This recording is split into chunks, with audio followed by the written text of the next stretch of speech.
பரிசுத்த ஆவியானவரே உமக்கு ஸ்தோத்திரம், ஸ்தோத்திரம், ஸ்தோத்திரம், ஸ்தோத்திரம், ஸ்தோத்திரம். இயேசுவின் நாமம் இனிதான நாமம், இணையில்லா நாமம், இன்ப நாமம். எங்கள் இயேசுவின் நாமம் இனிதான நாமம், இணையில்லா நாமம், இன்ப நாமம். கை உயர்த்தி சொல்லுவோம். வானிலும் பூவிலும் மேலான நாமம், வானாதி வானவர் இயேசுவின். வானிலும் பூவிலும், வானிலும் மேலான நாமத்தை தொழுது கொள்ளுவோம். இயேசுவின் நாமம், இயேசுவின் நாமம் இனிதான நாம். பாடுவோம். இணையில்லா நாமம், இன்ப நாமம். எங்கள் இயேசுவின் நாமம் இனிதான நாம், இணையில்லாத நாமம். ஜீசஸ் இன்ப நாமம். நேற்றும் இன்றும், நேற்றும் இன்றும் என்றும் மாறிடா நாமம். நம்பினோரை என்றும் உணர்ந்து சொல்லுங்க. நேற்றும் இன்றும் என்றும், நேற்றும் சத்தத்தை உயர்த்தி மாறிடா. நம்பினோரை, நம்பினோரை என்றும் கை. இருதயத்தின் ஆழத்திலிருந்து சொல்லுங்கள். இயேசுவின் நாமம் இனிதான இணையில்லாத நாமம், இன்பமான நாமம், இன்ப நாமம். எங்கள் இயேசுவின்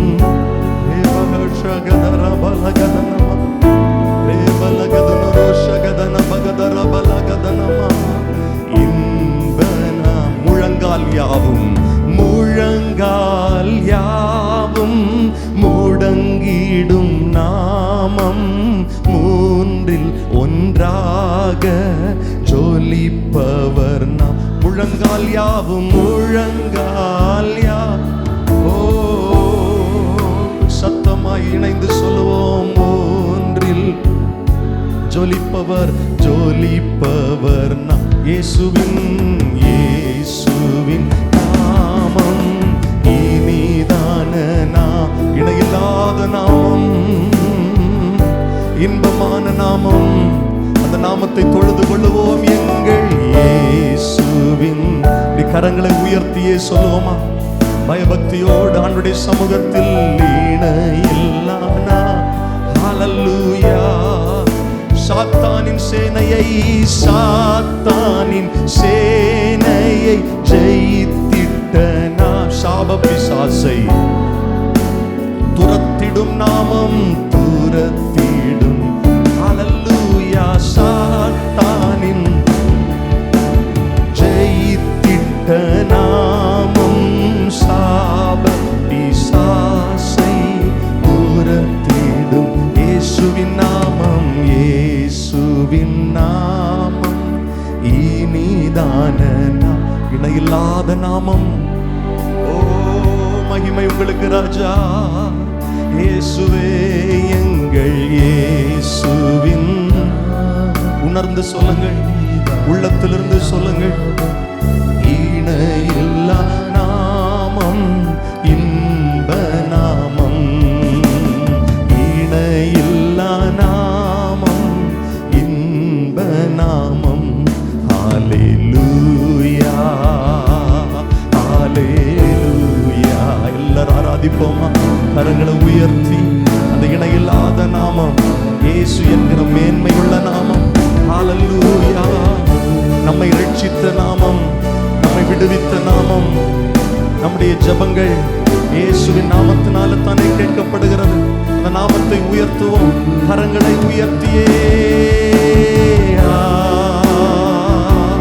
ஹல்லேலூயா. எங்கள் தெய்வமே, பரிசுத்த தெய்வமே, உன்னதரே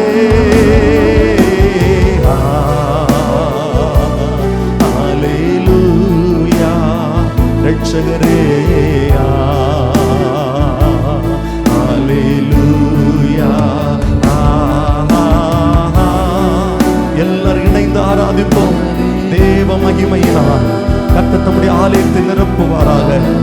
தேவ பிரசன்னத்தினால் நம்முடைய ஜனத்தை கர்த்தர் ஆளுகை செய்வாராக. பரிசுத்த இரத்தத்தினால் ஒவ்வொருவரை கர்த்தர் சுத்திகரிப்பாராக. இயேசுவின் நாமம் மேன்மை உள்ள நாமம். ஹல்லேலூயா. கைகளை உயர்த்தி சொல்லுவோம். ஹல்லேலூயா. உண்மை உள்ளவரே, நீதி உள்ளவரே, பரிசுத்தம் உள்ளவரே. ஹல்லேலூயா. மகிமையானவரே, உம்மை நாங்கள் ஆராதிக்கிறோம். மாட்சிமையும் வல்லமையும் என்றென்றைக்கு உமக்கே உரியது. கைகளை உயர்த்தி ஆராதிப்போம். ஹல்லேலூயா. சின்ன பிள்ளைங்க எல்லாம் கைகளை உயர்த்தி சொல்லுங்கள். எல்லாரும் ஒரு மனதோடு ஆராதிப்போம். பரிசுத்த தெய்வத்தை ஆராதிப்போம். ஹல்லேலூயா. உண்மையாய் ஆராதிப்போம். ஹல்லேலூயா. நல்ல கைகளை தட்டி ஆராதனைக்கு உரியவர் இயேசு. அந்த பயபக்தியோட சத்தத்தை உயர்த்தி மகிழ்ச்சியோட நல்ல கையை தட்டணும். ஓசை உள்ள கைத்தாளங்களோடு ஆமென் ஜீவனுள்ள தேவனுக்கு ஆராதனை செலுத்துவோம். ஹல்லேலூயா. நல்ல சத்தத்தை உயர்த்தி ஆண்டவரே we worship you Lord. நாங்கள் உம்மை ஆராதிக்க வந்திருக்கிறோம். நாங்கள் உம்மை ஆராதிக்கிறோம் ஆண்டவரே. எல்லாரும் சத்தமா சொல்லுங்க. இயேசுவே உமக்கு ஆராதனை. மகிழ்ச்சியோடு உம்மை நாங்கள் துதிக்கிறோம். எத்தனை பேர் சொல்லுவீங்க? மகிழ்ச்சியோடு நாங்கள் உம்மை துதிக்கிறோம் ஆண்டவரே. ஆனந்த சத்தத்தோடு நாங்கள் உம்மை ஆராதிக்கிறோம். சத்தத்தை உயர்த்தி சொல்லுங்க. இயேசுவே உமக்கு ஸ்தோத்திரம். ஹல்லேலூயா. தகப்பனே, உம்முடைய நல்ல கிருபை எங்களை நடத்துகிறதற்காய் ஸ்தோத்திரம். பரிசுத்த ஆவியானவர் இந்த ஆராதனை ஒவ்வொரு பகுதியும் ஆளுகை செய்வீராக. நீங்க எங்களை நடத்துங்க ஆண்டவரே. இயேசுவின் நாமத்தில் ஜெபிக்கிறோம் நல்ல பிதாவே. ஆமென், ஆமென், ஆமென். அமர்ந்து கொள்ளலாம். கர்த்தர் நல்லவர், கர்த்தர் பெரியவர். சந்தோஷமாய் சொல்லுங்கள் அல்லேலூயா. ஆமென். சந்தோஷமா இருக்கிறவங்க எல்லாம் இன்னும் ஒரு விஷயம் கூட சொல்லுங்கள் அல்லேலூயா. ஆண்டவருடைய சமூகத்தில் வருவது நமக்கு கிடைத்திருக்கிற மிகப்பெரிய பாக்கியம். அல்லேலூயா. ஆமென், ஆமென். தொடர்ந்து ஆண்டவரை நாம் மகிமைப்படுத்தி பாடுவோம். மாறிடா எம் மானேசரே, மாறாதவர் அவரோட அன்பு எந்நாளுமே. இந்த பாடல் பழைய பாடல், நமக்கு தெரிந்த பாடல். இணைந்து பாடி ஆண்டவரை மகிமைப்படுத்த போகிறோம். ஹல்லேலூயா. கைத்தட்டி உற்சாகத்தோடு பாடுவோம். ஆண்டவருடைய நாமம் நம் நடுவிலே மகிமைப்படுவதாக.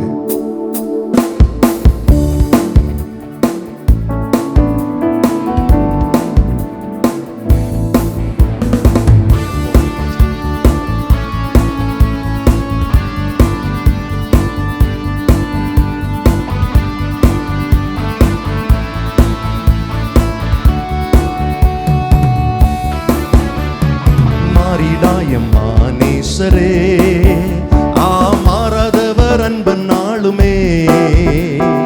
கல்வாரி சிலுவை மீதிலே காணுதேயும் அன்பிதே. பாடுவோமா? மாறிடாயம் மானேசரே, மாறாதவர் அன்பன் நாளுமே. கல்வாரி சிலுவை மீதிலே காணுதேயும் அன்பிதே.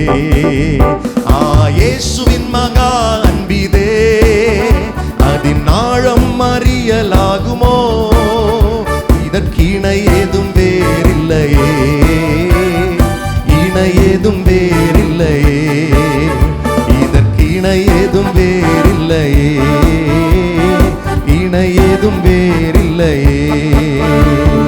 உள்ளத்தால் அவரை தள்ளினும் தம் உள்ளம் போல நேசித்ததினால் பாடுவோம்.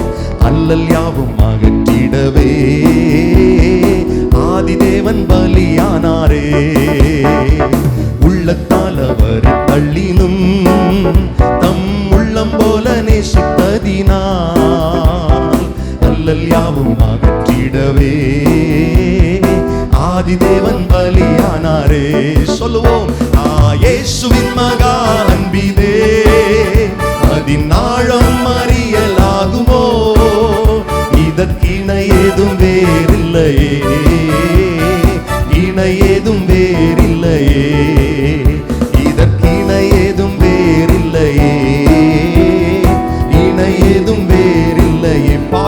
இருக்கையில், பாவியாக இருக்கையிலே அன்பால் பாரில் உன்னை தேடி வந்தாரே. நீசன் என்று உன்னை தள்ளாமலே நேசனாக மாற்றிடவே. பாவியாக இருக்கையிலே, இந்த வார்த்தைகளை உணர்ந்து பாடுங்க. நம்மை தேடி வந்தார். ஆமென். நீசன் என்று உன்னை தள்ளாமலே நேசனாக மாற்றிடவே. இயேசுவின் மகா அன்பிதே, சொல்லுங்கள், அதின் ஆழம் அறியலாகுமோ? இதற்கிணை ஏதும் வேறில்லையே. அவருடைய அன்பிற்கு இணையாக எதுவுமே இல்லை. சொல்லுவோம், இயேசுவின் மகா அன்பிதே, அதின் ஆழம் அறியலாகுமோ? இதற்கிணை ஏதும் வேறில்லையே, இணை ஏதும் வேறில்லையே, இதற்கிணை ஏதும் வேறில்லையே, இணை ஏதும். ஆவியால் அன்பை பகர்ந்திட, தூய தேவனின் பின் சாயல் அணிய, ஆவியாலே அன்பை சொரிந்தார், ஆவலாய் அவரை சந்திக்க. பாடுவோமா? ஆவியால் அன்பை பகர்ந்திட, தூய தேவரின் பின் சாயல் அணிய, ஆவியாலே அன்பை சொரிந்தார், ஆவலாய் அவரை சந்திக்க. இயேசுவின் மகா அன்பிதே, அதின் ஆழம் அறியலாகுமோ? இதற்கிணை ஏதும் வேறில்லையே. உணர்ந்து சொல்லுங்கள், அவருடைய அன்பிற்கு இணை இல்லையே.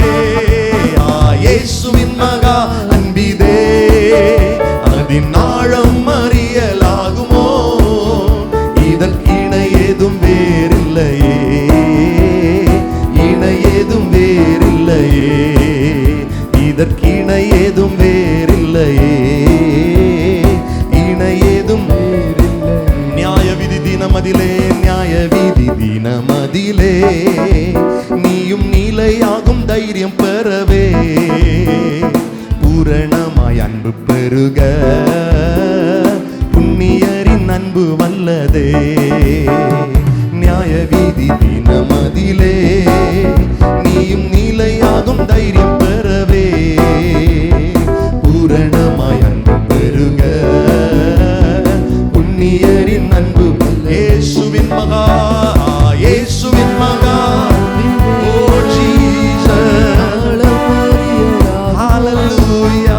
இதற்கிணை ஏதும் இணை ஏதும் வேறில்லையே, இதற்கிணை ஏதும் வேறில்லையே, இணை ஏதும் வேறில்லையே. பயமதை நீக்கிடுமே, யாவும் பாரினிலே சாகித்திடுமே. விசுவாசம் நாடிடுமே, அன்பு ஒரு காலும் அழியாதே. பயமதை நீக்கிடுமே, யாவும் பாரினிலே சாகித்திடுமே. விசுவாசம் நாடிடுமே, அன்பு ஒரு காலும் ஒழியாதே. சொல்லுவோமா? இயேசுவின் மகா, அதின் ஆழம் அறியலாகுமோ? இதற்கிணை ஏதும் வேறில்லையே, இணை ஏதும் வேறில்லையே, இதற்கிணை ஏதும் வேறில்லையே, இணை ஏதும் வேறில்லையே. இயேசுவின் அன்பு அது எவ்வளவுதான் நம்ம ஆழமா தியானிச்சாலும் நாம் புரிந்து கொள்ளவே முடியாது. பைபிள் சொல்லுது, நான் பாவிகளாய் இருக்கையில் கிறிஸ்து இயேசு நமக்காக மரித்தார். மரித்து அவருடைய அன்பை வெளிப்படுத்தினார். தெய்வத்தின் அன்பு வெளிப்பட்ட இடம் கல்வாரி சிலுவை. பைபிள் சொல்லுது, தேவன் அன்பாகவே இருக்கிறார். அந்த அன்பு எங்க வெளிப்பட்டதுன்னா கல்வாரி சிலுவையில் தான் வெளிப்பட்டது. இப்படி ஒருத்தர் இன்னொருத்தருக்காக அன்பு செலுத்த முடியுமா? பைபிள் சொல்லுது, ஒருவன் தன்னுடைய சிநேகிதனுக்காக உயிரை கொடுப்பதை விட மேலான அன்பு வேறு யாரிடத்துலையும் இல்லை. நம்ம கிட்ட சொல்லுவாங்க, உயிரை போல என் பிள்ளையை நேசிக்கிறேன், உயிரை போல என் அம்மாவை நேசிக்கிறேன், அப்பாவை நேசிக்கிறேன். எனக்கு உயிரா கணவர் இருக்கிறார், எனக்கு உயிரா மனைவி இருக்கிறாங்க. யாராவது நமக்காக உயிரை தந்திருக்கிறாங்களான்னா இல்லை. அதனால தான் பாடணும், அவருடைய அன்பிற்கு இணையாக இந்த பூமியில் யாருமே இல்லை. நாம் ரொம்ப எனக்கு விருப்பமானவர், என்ன ரொம்ப நேசிக்கிறவர் அப்படின்னு இந்த பூமியில் யாரை சொன்னாலும் அவர்களை விட பல மடங்கு நம்ம மேல ஏற்கனவே பைபிள் சொல்லுது, அவர் நம்மேல் முந்தி அன்பு வைத்தார். அதுதான் ரொம்ப முக்கியமான வார்த்தை. நம்மிடத்தில் யாராவது ஒருத்தர் அன்பா இருக்கிறாங்கன்னா நாம் அவர்களிடத்தில் அன்பு செலுத்தின அன்பு வைப்பாங்க. ஆனா கிறிஸ்து நம்மேல் முந்தி அன்பு வைத்தார். நாம் பாவிகளாக இருக்கையில், நாம் அந்நியர்களாக இருக்கையில், அவருக்கு சத்துருக்களாக இருக்கையில், பைபிள் அப்படி சொல்லுது, நாம் அவருக்கு சத்துருக்களாக இருந்தோம், நாம் அவருக்கு அந்நியர்களாக இருந்தோம், நாம் அவரை பகைத்தவர்களாக இருந்தோம். அப்படிப்பட்டவர்களாக இருந்தும் இயேசு தன்னுடைய அன்பை வெளிப்படுத்தினார். இந்த வார்த்தை கவனிக்கிற சகோதரனே, சகோதரி, வாலிப தம்பி, தங்கச்சி, நீங்க யாரா இருந்தாலும் சரி, நீங்க யார் மேலே அன்பு வச்சாலும் சரி, ஆனா இயேசு உங்க மேல வச்ச அன்பு தான் எல்லாரை விட பெருசு. நீங்க அவர்கிட்ட அன்பா இருக்கிறீங்களா? ஆண்டவர் சீமோன் பேதுருவை தேடி வந்து அதை தான் கேட்டார். சீமோனே, பேதுருவே, நீ என் மேல அன்பா இருக்கிறாயா? ஆண்டவர் அதை தான் எதிர்பார்க்கிறார். கல்வாரி சிலுவையில் நமக்காய் தன்னுடைய கடைசி சொட்டு ரத்தம் வரையும் சிந்தி நம்மை கர்த்தர் மீட்டு கொண்டார். ஆமென். நாம குற்றுயிரா, பாவத்தில் குற்றுயிரா கிடந்தோம், சாபத்தில் குற்றுயிரா கிடந்தோம். நிறைய பேர் நம்மை கடந்து போனார்கள், நம்மை கண்டும் காணாமலும் போனார்கள். ஆனால் ஒருத்தர் மட்டும்தான் நம்மளை தேடி வந்தார். ஆமாம், நம்ம இங்கே இருக்கிறோம்ல, இத்தனை பேர் இருக்கிறோம். நம்முடைய அந்தரங்க கேவலமான பழைய வாழ்க்கை, முன்னால் உள்ள வாழ்க்கை இன்னொரு நபருக்கு தெரிஞ்சிருந்தன்னா நம்ம பக்கத்தில் கூட யாரும் வந்திருக்க மாட்டாங்க. ஆனால் ஆண்டவர் நம்மளை எல்லாவற்றையும் தெரிந்த தேவன் நம் அருகாமையில் வந்து நம்மை நேசித்து அவருடைய சொந்த இரத்தத்தை சிந்தி கிரயமாய் கொடுத்து நம்மை மீட்டு கொண்டார். அதனால தான் பாடணும், அவருடைய அன்பு எல்லாவற்றையும் விட பெரியது. இதற்கு இணையாக வேறொரு அன்பு இல்லை. எத்தனை பேர் உணர்ந்து சொல்ல முடியும்? கண்களை மூடி சொல்லுங்கள். இயேசுவின் மகா அன்பிதே, அதின் ஆழம் அறியலாகுமோ, இதற்கிணை ஏதும் வேறில்லை, இணை ஏதும் வேறில்லை, இதற்கிணை ஏதும் வேறில்லையே, இணை ஏதும் வேறில்லையே. அவர் நமக்காக மரணத்தை ருசி பார்க்கணும். ஆனா அவர் தெரிந்தெடுத்த வழி எளிய வழி அல்ல. அவர் சித்திரவதை பண்ணப்பட்டார், அவமானப்படுத்தப்பட்டார். அவரை சிலுவையில் அறையும் போது அங்க போன ஜனங்கள் எல்லாம் சொன்னாங்க, தேவனுடைய குமாரன் கிறிஸ்துன்னு தன்னை தானே சொன்னானே, அவன் சிலுவையிலிருந்து இறங்கி வரட்டும். எவ்வளவு அவமானமான வார்த்தைகள், அத்தனையும் உங்களுக்காக எனக்காய் கர்த்தர் சகித்தார். எனக்கு அன்பான ஆண்டுடைய பிள்ளைகள், இங்க வந்திருக்கிற எல்லாருக்காகவும், உலக ஜனங்களுக்காக இயேசு சிலுவையிலே மரித்து தன்னுடைய ஜீவனை கொடுத்து நம்மை ரட்சித்திருக்கிறார். இந்த அன்பை, இந்த கல்வாரி அன்பை ரெகுலரா டெய்லி நம்ம மெடிடேட் பண்ணணும். அந்த அன்பை, கல்வாரி அன்பை தியானிக்கிற ஒரு மனுஷன் திரும்ப பாவத்துக்குள்ள போக முடியாது. ஏன்னா பாவம் அவ்வளவு கொடுமையானது, அக்கிரமம் அவ்வளவு கொடுமையானது. நம்ம செஞ்ச பாவத்தின் தண்டனை எப்படிப்பட்ட கொடுமை என்றால், கல்வாரி சிலுவை நீங்க தியானிச்சா போதும். நான் அறையப்பட வேண்டிய இடத்துல, நான் ரத்தம் சிந்தப்பட வேண்டிய இடத்துல, நான் அவமானப்படுத்தப்பட வேண்டிய இடத்துல, நான் நெருக்கப்பட வேண்டிய இடத்துல, நான் புறந்தள்ளப்பட வேண்டிய இடத்துல, நான் கைவிடப்பட வேண்டிய இடத்துல, எல்லாவற்றையும் எனக்காய் ஒருத்தர் செய்தார். பைபிள் சொல்லுது, நமக்கு சமாதானத்தை உண்டாக்குகிற ஆக்கினை, அந்த தண்டனை அவர் மேல் வந்தது. அதை அவர் ஏற்றுக்கொண்டார். பாடு நிறைந்தவராயிருந்தார், துக்கம் நிறைந்தவராயிருந்தார். மெய்யாகவே நம்முடைய பாடுகளை அவர் ஏற்றுக்கொண்டார், நம்முடைய துக்கங்களை அவர் சுமந்தார். எத்தனை பேர் ஆமேன் சொல்லுவீர்கள்? அந்த அன்பை விட்டு ஒரு நாள் உங்களை பிரிக்க உங்களை விட்டு கொடுக்காதீங்க. இதை உணர்ந்த பவுல் தான் சொல்லுகிறார், வாழ்வோ சாவோ, மரணமோ சுகமோ, உயர்வோ தாழ்வோ, எதுவும் கர்த்தராகிய கிறிஸ்துவின் அன்பை விட்டு என்னை பிரிக்க மாட்டாது என்று நான் நிச்சயித்திருக்கிறேன். எல்லாரும் கண்ணை மூடி ஒரு விஷயம் கையை உயர்த்தி சொல்லுங்க, இயேசு கிறிஸ்துடைய அன்பை விட்டு என்னை எந்த காரியம் பிரிக்காமல் நான் பார்த்துக்கொள்வேன். அவரை போல எனக்காக யாரும் செய்யலை, அவரை போல என் மேல யார் அன்பு வைக்கல, அவரை போல எனக்காக யார் ரத்தம் சிந்தல, இயேசுவை போல என்னுடைய அவமானத்தை வேற யாரும் ஏற்றுக்கொள்ளல. ஹல்லேலூயா, ஹல்லேலூயா. பாவியாக இருக்கையிலே அன்பாய் பாரில் என்னை தேடி வந்தாரே, நீசன் என்று என்னை தள்ளாமலே நேசனாக. நல்ல கை தட்டி சந்தோஷமாய் சொல்லுவோம். பாவியாக இருக்கையிலே அன்பாய் பாரில் என்னை தேடி வந்தாரே, நீசன் என்று என்னை தள்ளாமலே நேசனாக. கல்வாரி அன்பே, இயேசுவின் மகா அன்பிதே, அதின் ஆழம் அறியலாகுமோ, இதற்கிணை ஏதும் வேறில்லையே, இணை ஏதும் வேறில்லையே. சொல்லுவோம். இதற்கிணை ஏதும் வேறில்லையே,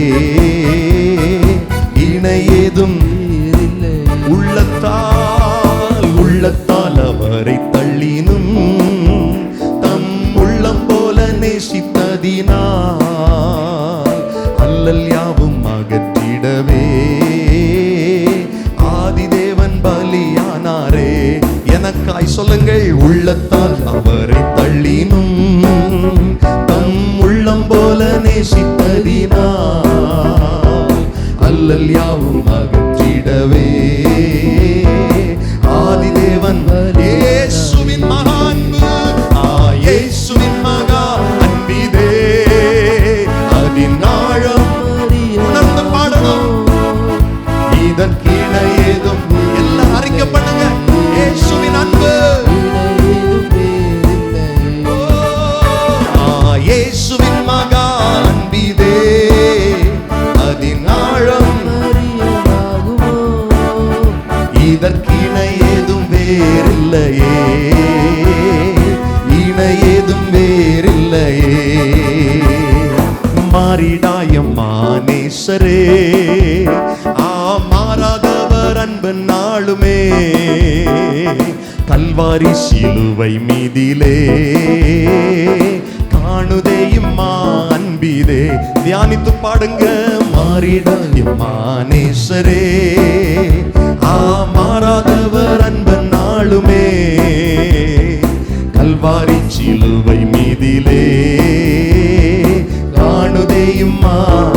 சத்தமாய் சொல்லுவோமா. இயேசுவின் மகா நன்றி அப்பா. அன்பில்லாம நெருக்கப்பட்டு ஒடுக்கப்பட்டு வந்திருக்கிற ஒவ்வொருவரையும் கிறிஸ்துவின் அன்பு நெருக்கி ஏவுவதாக. இதற்கிணை ஏதும் வேறில்லையே, இணை ஏதும் வேறில்லையே, இதற்கிணை ஏதும் வேறில்லையே, இணை ஏதும் வேறில்லையே. நல்ல கையை தட்டி உள்ளத்திலிருந்து இருதயத்தின் ஆழத்திலிருந்து ஏசப்பாவுக்கு நன்றி சொல்லுங்க பார்க்கலாம். அவருடைய அன்பு பெரியது, அவருடைய இரக்கம் பெரியது, அவருடைய கிருபை பெரியது. இன்றைக்கும் கர்த்தர் நம்மை நேசிக்கிறார். இன்றைக்கும் நம்ம மேல வச்சிருக்கிற அன்பு கொஞ்சம் கூட குறையல. மனுஷனுடைய அன்பு குறைஞ்சிரும், உறவுகளுடைய அன்பு குறைஞ்சிரும், சொந்தங்களுடைய அன்பு குறைஞ்சிரும், தாய் தகப்பனுடைய அன்பு குறைஞ்சு போகும், பிள்ளைகளுடைய அன்பு குறைஞ்சு போகும். ஆனால் கர்த்தருடைய அன்போ என்றென்றைக்கும் நிலை நிற்கிறது, எள்ளளவும் குறையல. தேவன் அன்பாகவே இருக்கிறார். இயேசுவை நேசிக்கிறார் பிரதர், இயேசுவை நேசிக்கிறார் சகோதரி.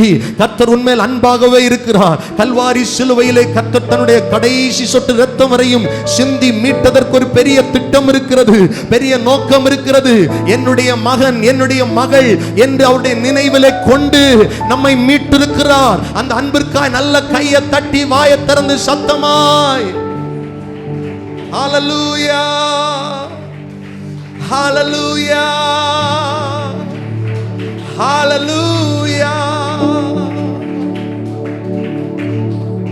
இந்த உலகத்தில் எது ரொம்ப பிரஷியஸ் அப்படின்னா, விலையேறப்பட்டதுன்னா இயேசு கிறிஸ்துடைய ரத்தம், நீதிமானுடைய ரத்தம், பாவம் செய்யாத ரத்தம்.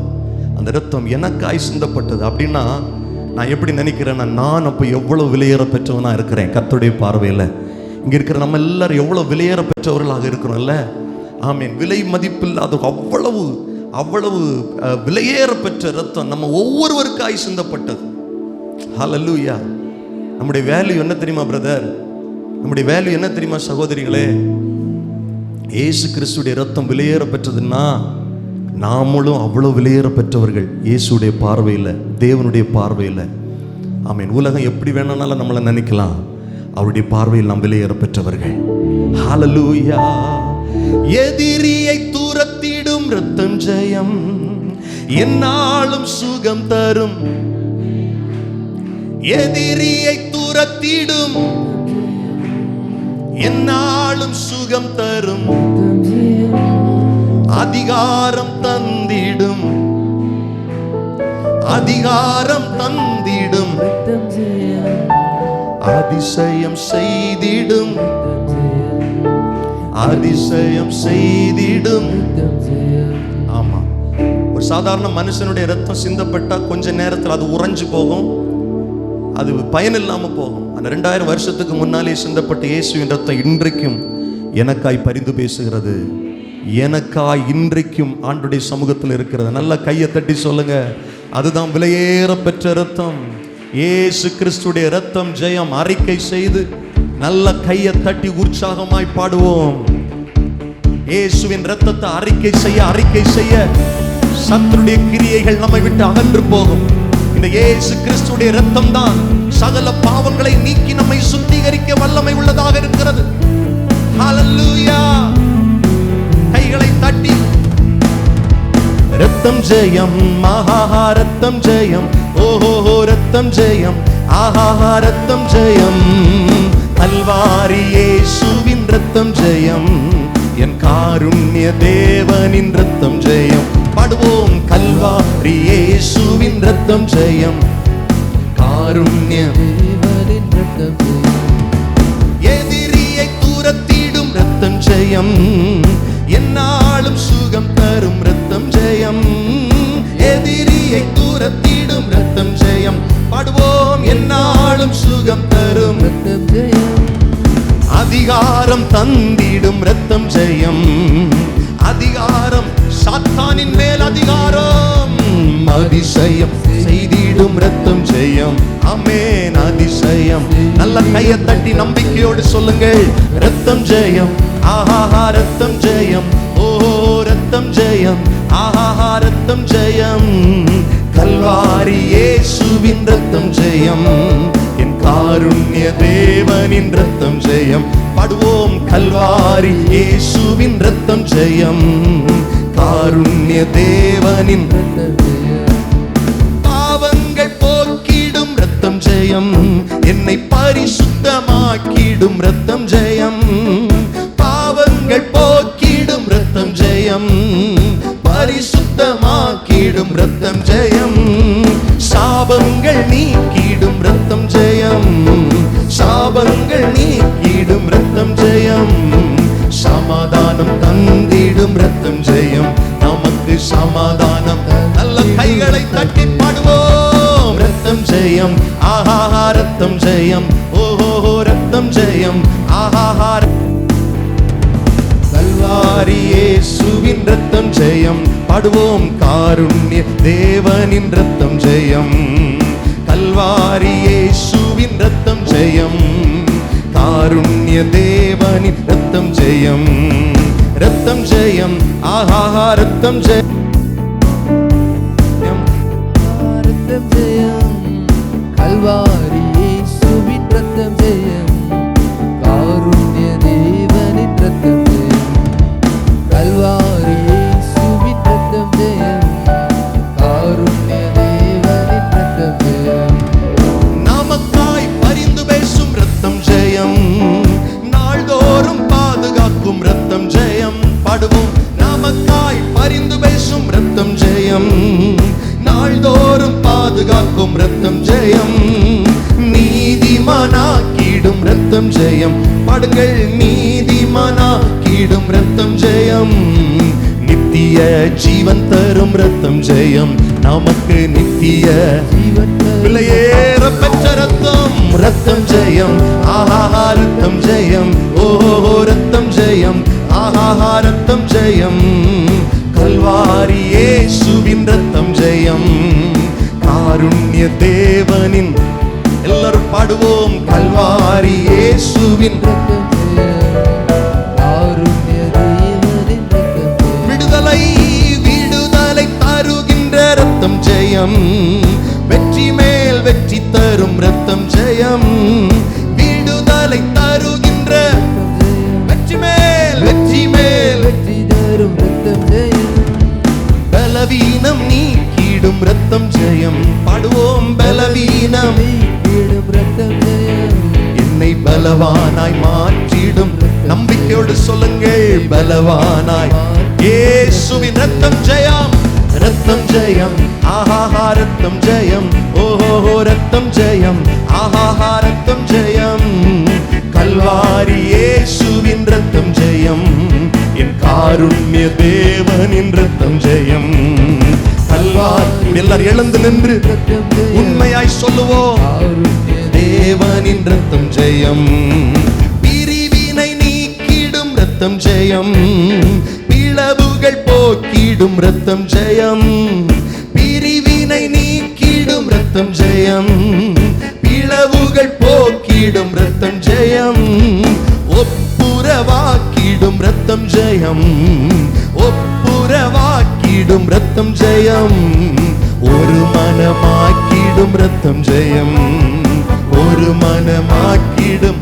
நல்லா சேர்ந்து சொல்லுவோம், ரத்தம் ஜெயம், ஆஹா ரத்தம் ஜெயம், ஓஹோ ரத்தம் ஜெயம், ஆஹா ரத்தம் ஜெயம், கல்வாரி இயேசுவின் ரத்தம் ஜெயம், என் காருண்ய தேவனின் ரத்தம் ஜெயம், ஆமென், கல்வாரி இயேசுவின் ரத்தம் ஜெயம், காருண்ய தேவனின் ரத்தம் ஜெயம், ரத்தம் ஜெயம், ஆஹா ரத்தம் ஜெயம், ஓஹோ ரத்தம் ஜெயம், ஆஹா ரத்தம் ஜெயம், கல்வாரி இயேசுவின் ரத்தம் ஜெயம், காருண்ய தேவனின் ரத்தம் ஜெயம், கல்வாரி இயேசுவின் ரத்தம் ஜெயம், காருண்ய தேவனின் ரத்தம் ஜெயம்.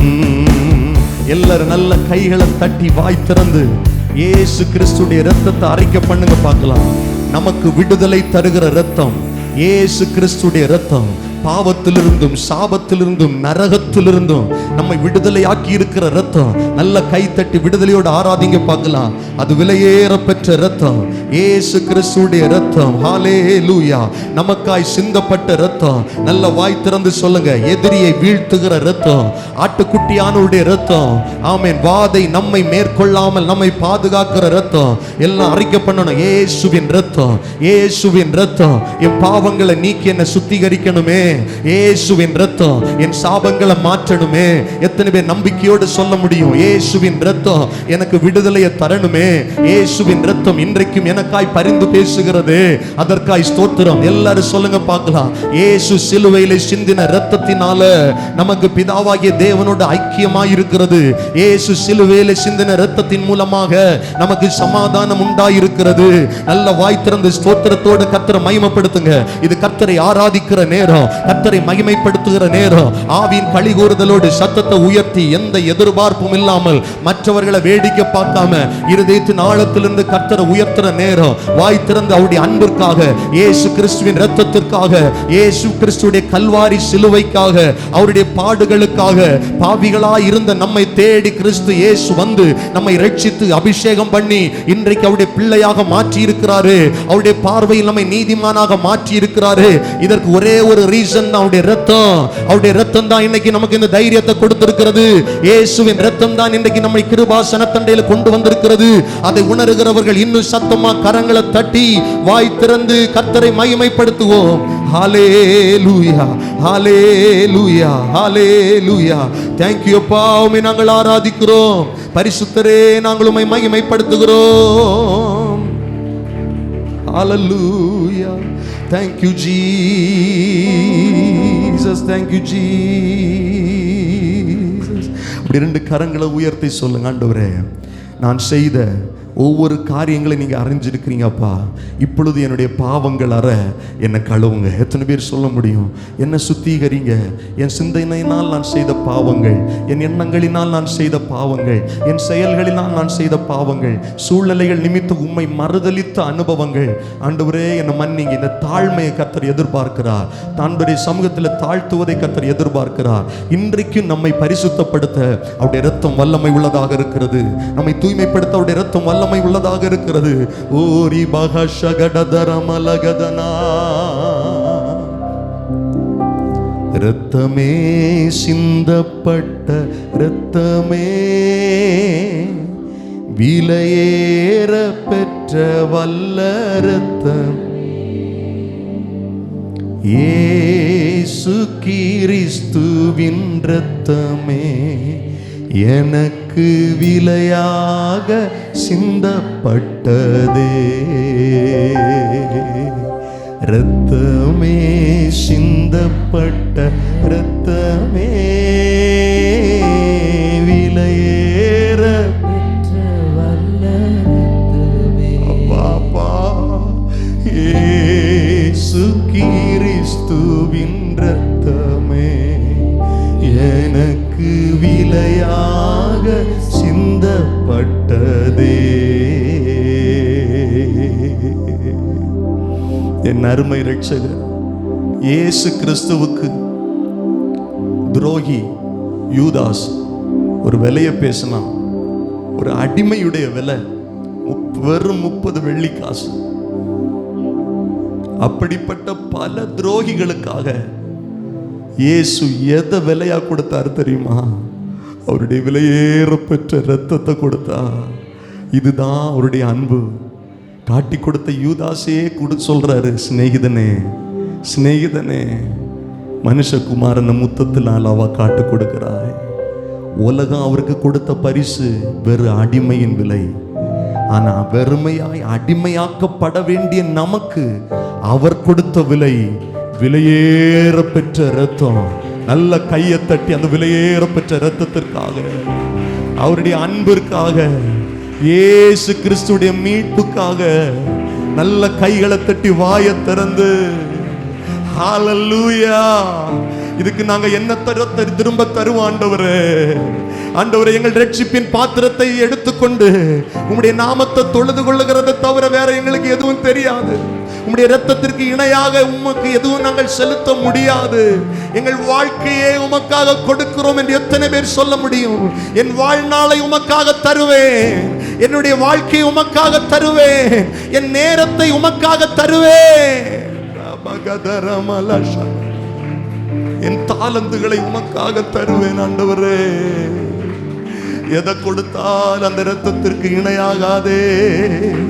இரத்தமே சிந்தப்பட்ட இரத்தமே, விலையேற பெற்ற வல்ல இரத்தமே, இயேசு கிறிஸ்துவின் இரத்தமே, எனக்கு விலையாக சிந்தப்பட்டதே.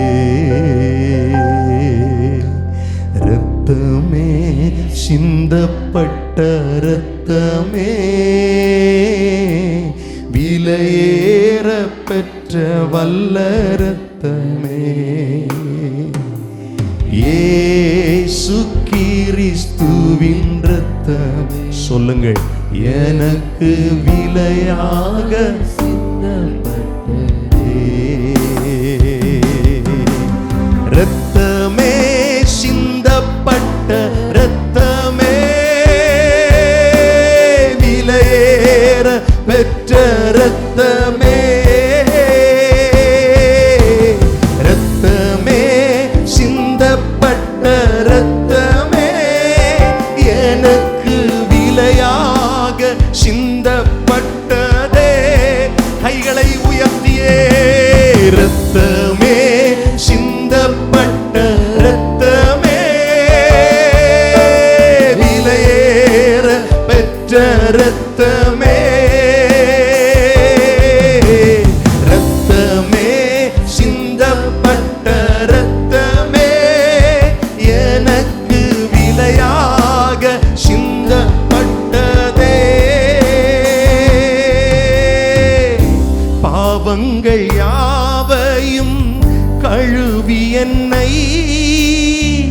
பரிசுத்தமாக்கின வல்ல இரத்தமே,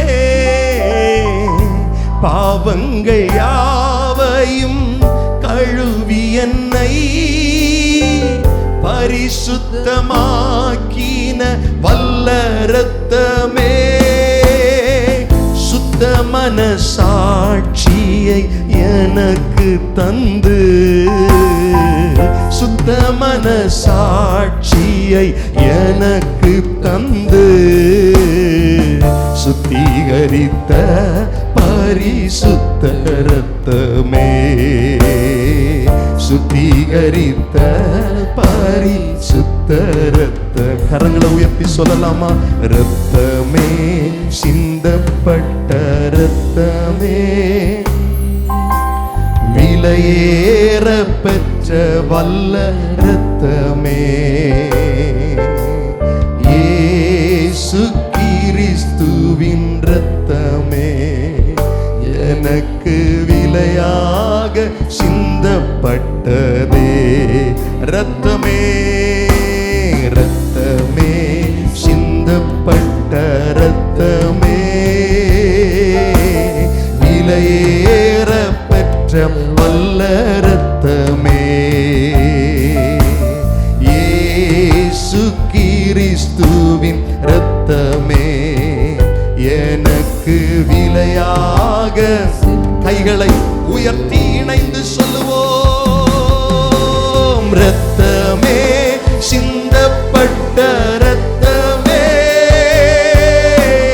விலையேற பெற்ற இரத்தமே, எல்லாரும் அறிக்கை பண்ணுவோம் சேர்ந்து.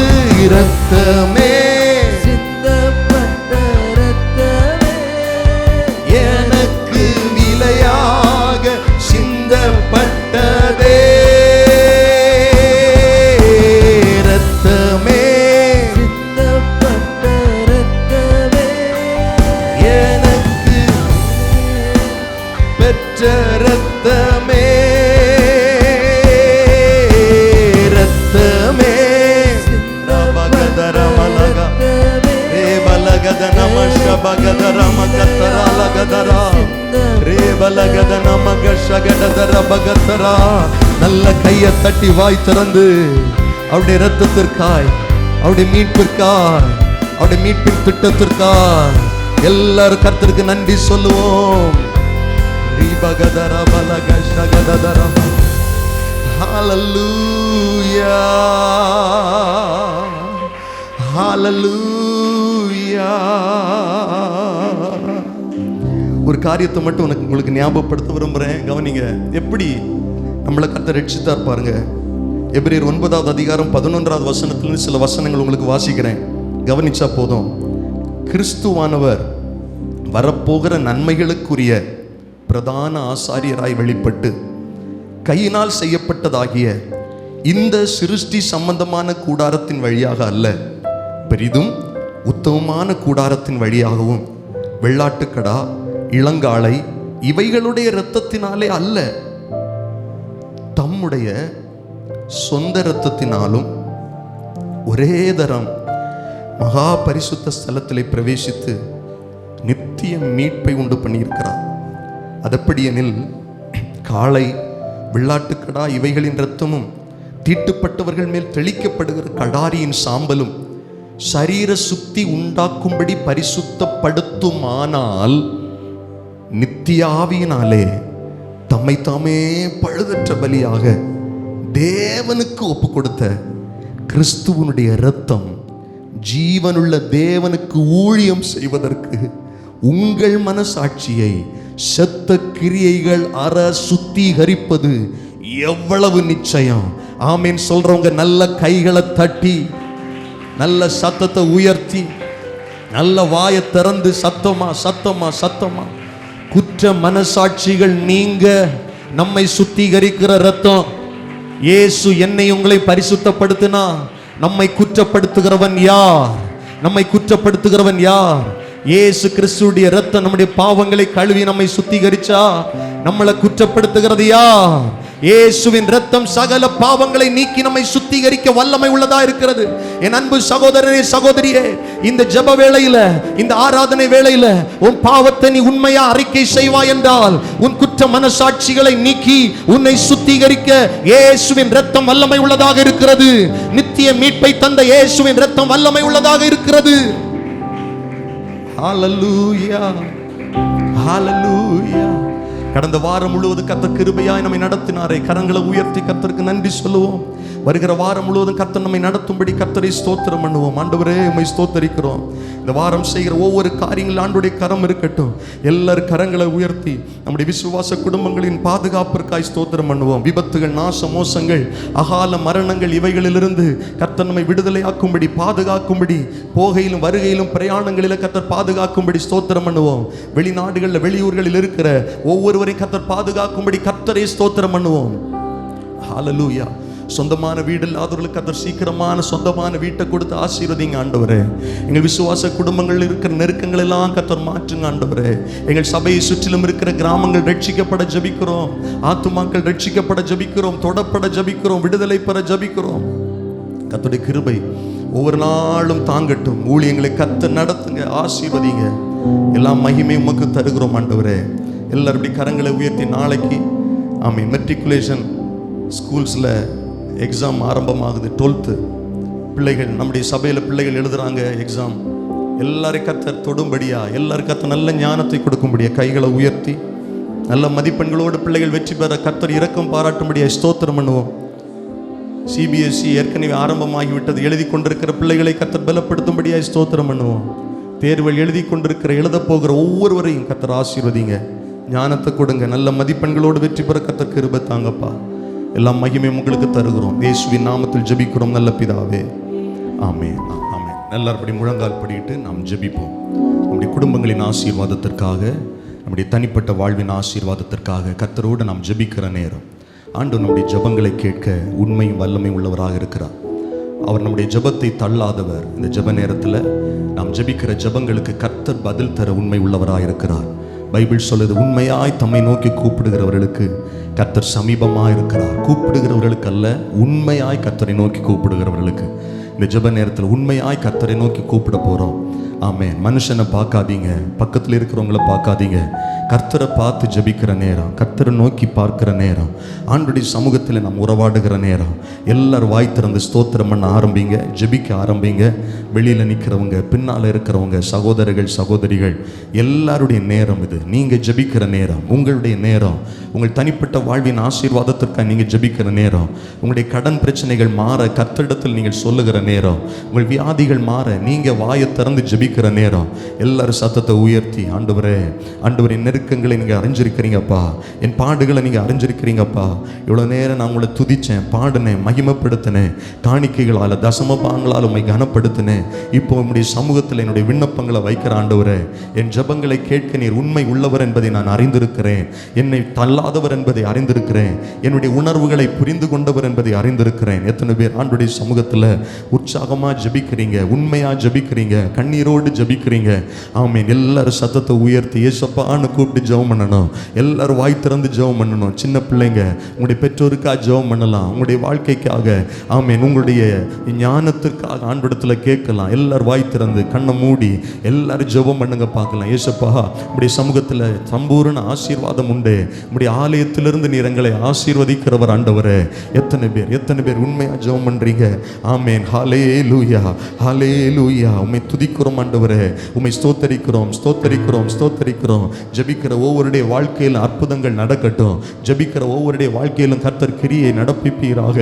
ஆமென். விசுவாசத்தோடு ஜெபிக்கிற ஒவ்வொருடைய வாழ்க்கையில் அற்புதங்கள் நடக்கிறதற்காய் ஸ்தோத்திரம். நீர் அதிசயமானவர் அல்லவா? நீர் அற்புதம் செய்கிறது அல்லவா? அற்பமான நம்முடைய பிள்ளைகளுடைய வாழ்க்கையை அற்புதமாய் மாற்ற நீர் வல்லமை உள்ள தேவன் அல்லவா? எளிய பிள்ளைகள் ஆண்டவரே, எளியவர்கள் ஆண்டவரே, உம்முடைய சமூகத்தில் வந்திருக்கிற உம்முடைய பிள்ளைகளை கண்ணோக்கி பாருங்கப்பா.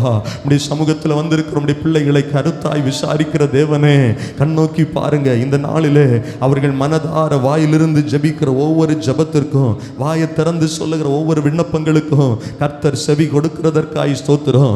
நெருக்கத்திலிருந்து கர்த்தரை நோக்கி கூப்பிடுகிறேன். எத்தனை பேர் சொல்ல முடியும்? இந்த பாடுகளிலிருந்து நான் கர்த்தரை நோக்கி கூப்பிடுகிறேன். இந்த உபத்திரவத்திலிருந்து கர்த்தரை நோக்கி கூப்பிடுகிறேன். இந்த கடன் பிரச்சனையிலிருந்து கர்த்தரை நோக்கி கூப்பிடுகிறேன். இந்த வியாதியின் கட்டுகளிலிருந்து கர்த்தரை நோக்கி கூப்பிடுகிறேன். ஹல்லேலூயா. சமுத்திரத்தின் ஆழத்தில் ஜெபித்த யோனாவுக்கே கர்த்தர் பதில் கொடுப்பார் என்றால், எவ்வளவு பெரிய நெருக்கத்தில் நீ இருந்தாலும் நீ ஜெபிக்கிற ஜெபத்துக்கு கர்த்தர் பதில் தருவார். பதில் தருவார். நன்மையானதை செய்வார். உன் கட்டுகளை உடைப்பார். இந்த மாதத்தில் ஆண்டவர் சொன்ன வார்த்தையின்படி உன்னுடைய வாசல்களின் தாழ்பாள்களை கர்த்தர் நிலைப்படுத்துவார், பலப்படுத்துவார். உனக்குள் இருக்கிற, உன்னிடத்தில் இருக்கிற உன் பிள்ளைகளை கர்த்தர் ஆசீர்வதிப்பார். உன் எல்லைகளை கர்த்தர் சமாதானம் உள்ளதாக்குவார். சமாதானம் இல்லாம வந்திருக்கிற தேவ பிள்ளையே, உன் எல்லைகளை கர்த்தர் சமாதானம் உள்ளவைகள் ஆக்குவார். உச்சிதமான கோதுமையினால் உன்னை கர்த்தர் திருப்தி ஆக்குவார். நம்பிக்கையோடு நல்ல கரங்களை தட்டி வாய்களை திறந்து சொல்லுங்க, ஆண்டவரே என் வாழ்க்கையில் இருக்கிற ஆண்டவர் பாதுகாப்பற்ற நிலையை கர்த்தர் மாற்றுகிறதற்காய் ஸ்தோத்திரம். அநேகர் பாதுகாப்பற்ற நிலையை உணர்றீங்க, அநேகர் பயத்தோடு இருக்கிறீங்க. அப்படிப்பட்டவர்களை பார்த்து கர்த்தர் சொல்லுகிறார், என் மகனே என் மகளே, உன்னை சுற்றிலும் மதிலாக, அரணாக, கோட்டையாக நானே இருக்கிறேன். பைபிள் சொல்லுகிறது, எருசலேமை சுற்றிலும், ஆமென், மதில், எருசலேமை சுற்றிலும் மலைகள் இருப்பது போல கர்த்தர் தம்முடைய ஜனத்தை சுற்றிலும் இருக்கிறார். ஆமென். எருசலேமை சுற்றி மலைகள் இருக்கிறது, ஆனால் தம்முடைய ஜனத்தை சுற்றி கர்த்தர் இருக்கிறார். ஏன் நீ பயப்படணும்? சங்கீதக்காரன் சொல்லும்போது சொல்லுகிறார், நான் முன்னால போனால் அங்கே இருக்கிறேன், என் பின்னாலே கர்த்தர் இருக்கிறார், என் வலது பக்கத்தில் இருக்கிறார், என் இடது பக்கத்தில் இருக்கிறார். நான் பாதாளத்தில் படுக்கை போட்டாலும் கர்த்தர் அங்கேயும் இருக்கிறார். ஆம் பிரியமானவர்களே, கர்த்தர் உங்களோடு இருக்கிறார், உங்களை சுற்றிலும் இருக்கிறார், உங்களை பாதுகாக்கும்படி இருக்கிறார். இயேசுவின் நாமத்தினாலே பயத்தை புறம்பே தள்ளுங்கள். ஜெபம் பண்ணுங்க, வாய் திறந்து ஜெபம் பண்ணுங்க. ஏசப்பா, என் எல்லைகளை சமாதானம் உள்ளவைகள் ஆக்குங்க ஆண்டவரே. என் உறவுகளுக்குள்ள சமாதானம் உண்டாகட்டும், என் மனதில் ஒரு சமாதானம் உண்டாகட்டும். எனக்கு ஆண்டவரே சமாதானத்தை வைத்து போகிறேன் என்று சொன்னீரே, உம்முடைய மெய்யான சமாதானத்தை எனக்கு தாங்க ஆண்டவரே. என் குடும்பத்தில் தாங்க ஆண்டவரே. அமைதல் உள்ள ஜீவனம் பண்ண, நிம்மதியாய் வாழ ஆண்டவருடைய சமாதானம் எனக்கு தேவைன்னு சொல்றவங்க ஜெபம் பண்ணுங்க, வாய்களை திறந்து. ஹல்லேலூயா. பிள்ளைகளோடு பேசும்போது, பெற்றோரோடு பேசும்போது, கணவனோடு மனைவியோடு பேசும்போது உறவுகளுக்குள்ள சமாதானம் உண்டாகட்டும் ஆண்டவரே. சமாதான காரணரே, சமாதான பிரபுவே, நீர் ஒரு மனுஷனுக்காயிலும் ஜனத்துக்காயிலும் சமாதானத்தை அருளினார். யார் அதை கலங்க பண்ண முடியும் ஆண்டவரே? அப்படிப்பட்ட மெய்யான சமாதானத்தினால எங்கள் ஜனத்தை நிரப்புங்க ஆண்டவரே. எங்கள் ஜனங்களை ஆசீர்வதிங்க ஆண்டவரே. எங்கள் ஜனங்களை மேன்மைப்படுத்தும் ஆண்டவரே. எங்கள் ஜனங்களை ஆசீர்வதியும் ஆண்டவரே. ஹல்லேலூயா, ஹல்லேலூயா, ஹல்லேலூயா, ஹல்லேலூயா, ஹல்லேலூயா, ஹல்லேலூயா. ஆண்டவரே, உம்முடைய சமூகத்தில் நிற்கிறவரே, உம்முடைய பிள்ளைகள் பாரத்தோடு அறிக்கை பண்ணி சொன்ன ஒவ்வொரு காரியங்களுக்காக ஜெபிக்கிற ஆண்டவரே. ஒரு சிலர் மனதில் பாரத்தோடு வந்திருக்கிறாங்க, ஜெப வேளையில் சொல்லி ஜெபிக்க அவங்களுக்கு தெரியல. அப்படிப்பட்டவங்களுக்காக ஜெபம் பண்றப்பா. அவருடைய மனதின் பாரத்தை நீங்க அறிஞ்சிருக்கிறீங்க. திருமண தடைகள் விலக ஜெபிக்கிறோம். குழந்தை இல்லாதவர்களுக்கு குழந்தை பாக்கியம் உண்டாக ஜெபிக்கிறோம். நன்மையான எந்த ஈவும், பூரணமான எந்த வரமும் பரத்திலிருந்து உண்டாகிறது. அது ஜோதிகளின் பிதாவிடத்திலிருந்து இறங்கி வருகிறது. எங்கள் ஜனங்களை உடைய நன்மையினால் நிரப்புங்க ஆண்டவரே. என் ஜனங்கள் நான் அளிக்கும் நன்மையினால் திருப்தி ஆவார்கள் என்று சொல்லப்பட்டிருக்கிறது. நீங்க கொடுக்கிற நன்மையினால் இந்த ஜனம் திருப்தியா இருக்கட்டும் ஆண்டவரே. கர்த்தர் கொடுக்கிற நன்மைகளை இவர்கள் அனுபவிக்கத்தக்கதாய் கிருபை கொடுங்க ஆண்டவரே. இந்த நன்மைகளை பெற விடாம தடுக்கிற எல்லா தடைகளும் உடைய ஜெபிக்கிறோம். சாப கட்டுகள் உடைய ஜெபிக்கிறோம். பாவ கட்டுகள் உடைய ஜெபிக்கிறோம். ஜனத்துக்குள்ள ஒரு சமாதானம் உண்டாகட்டும். கண்ணீர்களுக்கு பதில் உண்டாகட்டும். கவலைக்கு ஒரு தீர்வு உண்டாகட்டும் ஆண்டவரே. நிச்சயமான ஆசீர்வாதங்களை அருளுகிறவரே, கிறிஸ்துவோடு கூட நாங்கள் ஆசீர்வதிக்கப்பட்டவர்கள் என்று வேதம் சொல்லுகிறபடி எங்கள் அன்பு விசுவாச குடும்பங்கள் ஒவ்வொருவரும் கர்த்தரால் ஆசீர்வதிக்கப்பட்டிருக்கட்டும். வேலை இல்லாதவர்களுக்கு வேலை வாய்ப்புகள் உருவாகட்டும்.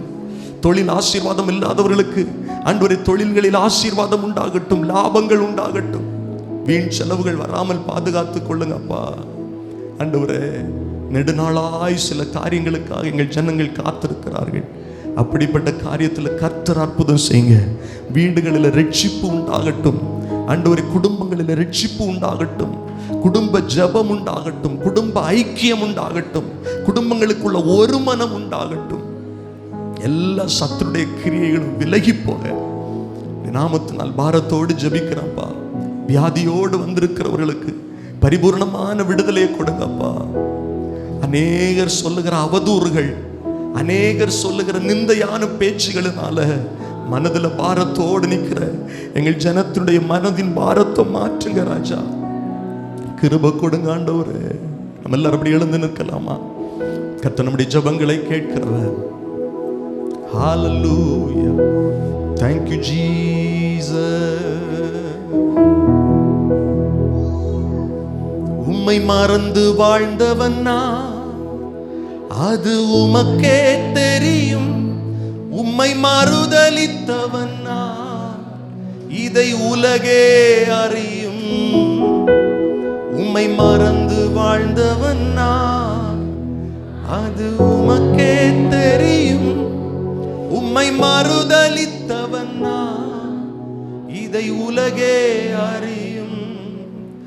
உதவாத என்னில் நீர் உறவானி, நீங்க இல்லாம என் உலகம் விடியாதே. உதவா நீர் உறவானி, நீங்க இல்லாம விடியாதே. நீங்க இல்லாம என் உலகம் விடியாதே. நீங்க இல்லாம என் உலகம் விடியாதே. தேவகுமாரா, தேவகுமாரா, கரங்களை உயர்த்தி சொல்லுவோமா? தேவகுமாரா, தேவகுமாரா, கொஞ்சம் நினைச்சிடுங்க. தேவகுமாரா, தேவகுமாரா, என்ன நினைச்சிடுங்க. தேவகுமாரா, குமாரா, கொஞ்சம் நினைச்சிடுங்க. நீங்க நினைச்சா ஆசீர்வாதம் தான். என்ன மறந்தா எங்கே போவேன் நான்? நீங்க நினைச்சா ஆசீர்வாதம் தான். என்ன மறந்தா எங்கே? தேவகுமாரா, தேவகுமாரா, நினைச்சிடுங்க. தேவகுமாரா, தேவகுமாரா, கொஞ்சம் நினைச்சிடுங்க. தேவகுமாரா, குமாரா, என்ன நினைச்சிடுங்க. தேவகுமாரா, தேவகுமாரா, கொஞ்சம் நினைச்சிடுங்க. தகப்பனே, உம்முடைய நல்ல வார்த்தைகளுக்காக நாங்கள் காத்திருக்கிறோம். கர்த்தருடைய ஆவியானவர் இந்த பகல் வேளையில் எங்களோடு பேசுங்கப்பா. இந்த நேரத்தை ஆளுகை செய்யுங்க ஆண்டவரே. ஆட்கொண்டு எங்களை நடத்துங்க ஆண்டவரே. ஒவ்வொருவருக்கும் இந்த வார்த்தைகள் பிரயோஜனமா இருக்கட்டும். அழியாத உம்முடைய வார்த்தைகள், விசுவாசமுள்ள உம்முடைய வார்த்தைகள், கிருபை நிறைந்த உம்முடைய வார்த்தைகள் ஒவ்வொருடைய இருதயங்களையும் ஊடுருவி செல்லுவதாக இயேசுவின் நாமத்தில் ஜெபிக்கிறோம் நல்ல பிதாவே. ஆமென், ஆமென். அமர்ந்து கொள்ளலாம். கர்த்தர் உங்களை ஆசீர்வதிப்பாராக. யோவான் எழுதின சுவிசேஷம் 4வது அதிகாரத்தை திருப்பிக் கொள்ளுங்கள். இதிலிருந்து ஒரு காரியத்தை கர்த்தருடைய கிருபையினால் உங்களோடு பகிர்ந்து கொள்ள நான் நிற்கிறேன். ஆண்டவர் நமக்கு உதவி செய்வாராக. கர்த்தருடைய ஆவியானவர் நமக்கு கிருபை தருவாராக. யோவான் எழுதின சுவிசேஷம் 4வது அதிகாரம் 39வது வசனத்தை ஒருவர் வாசிக்க கேட்போம். நான் செய்த எல்லாவற்றையும் எனக்கு சொன்னார் என்று சாட்சி சொன்ன அந்த ஸ்திரீயினுடைய வார்த்தையின் நிமித்தம் அந்த ஊரில் உள்ள சமாரியரில் அநேகர் அவர் மேல் விசுவாசம் உள்ளவர்கள் ஆனார்கள். இன்னும் ஒரு வசனத்தை வாசிக்க கேட்போம். 25வது வசனம். அந்த ஸ்திரீ அவரை நோக்கி, கிறிஸ்து எனப்படுகிற மேசியா வருகிறார் என்று அறிவேன்.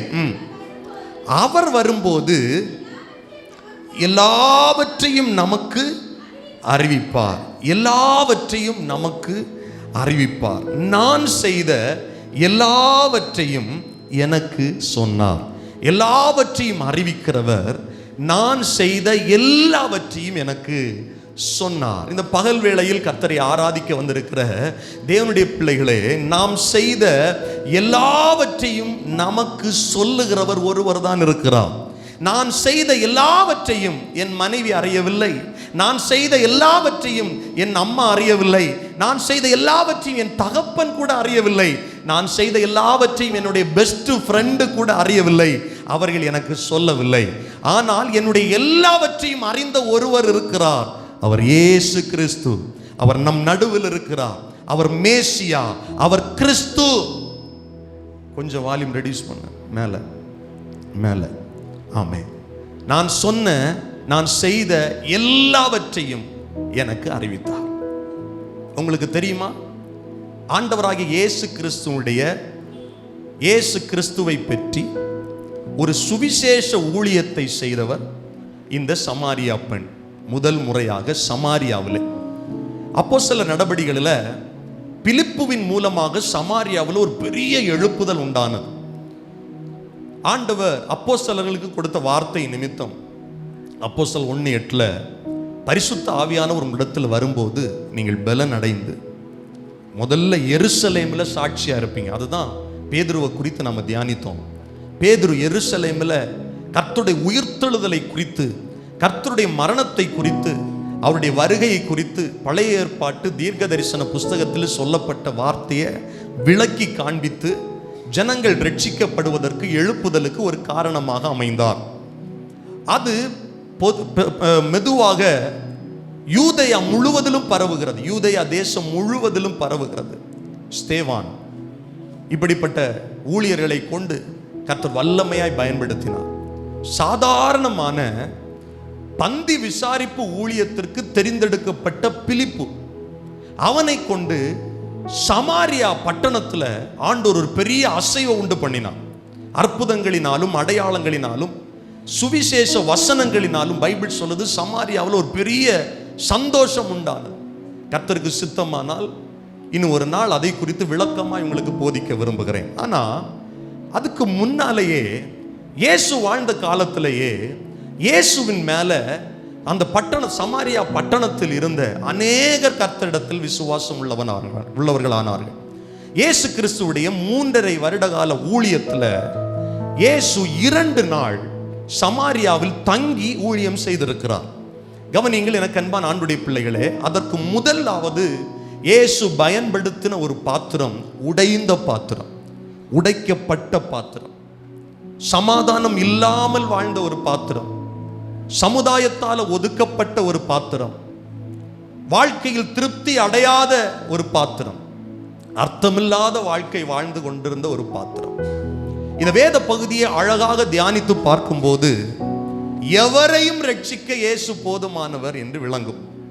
பாவிகளை ரட்சிக்க கிறிஸ்து இயேசு இந்த மண்ணில் வந்தார், இயேசு இந்த உலகத்திற்கு வந்தார் என்று சொல்லுகிற வார்த்தை எவ்வளவு அர்த்தம் உள்ளதா இருக்கிறது என்று இந்த வேத பகுதியிலிருந்து நாம் விளங்க முடியும்.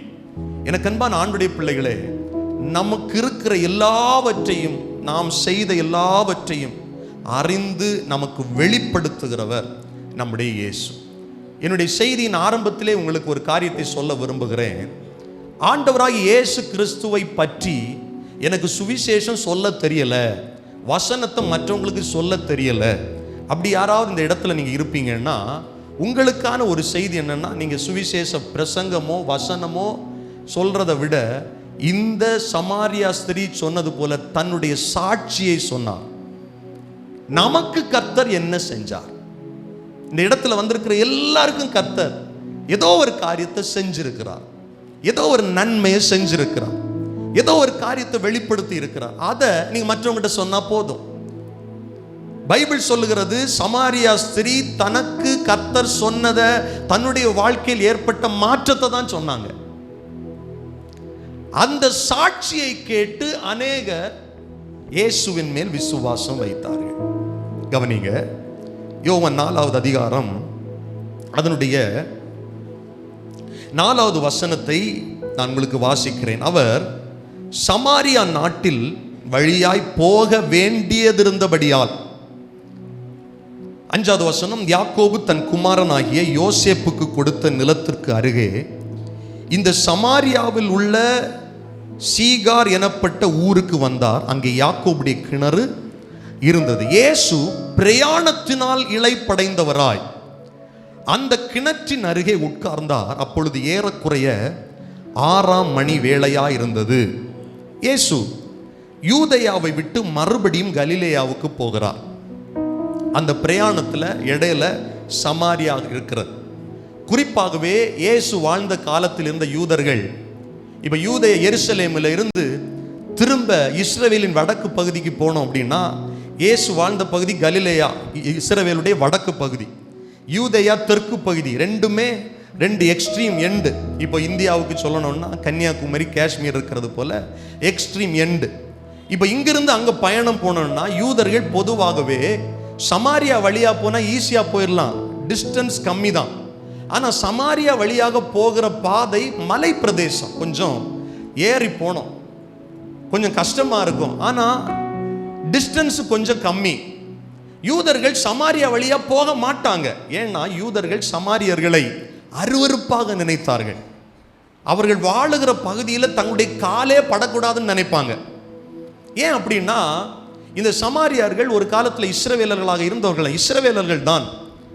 அசீரியருடைய படையெடுப்பில் ஒட்டுமொத்த வடக்கு தேசமும் வடக்கு இஸ்ரவேல் தேசமும் அவருடைய கட்டுப்பாட்டில் இருக்கும்போது வேண்டுமென்றே பல ஜாதி மக்களை, வேறு மக்களை இஸ்ரவேலர்கள் வாழுகிற சமாரியாவில் அசீரியர்கள் குடியேற்றுவித்தார்கள்.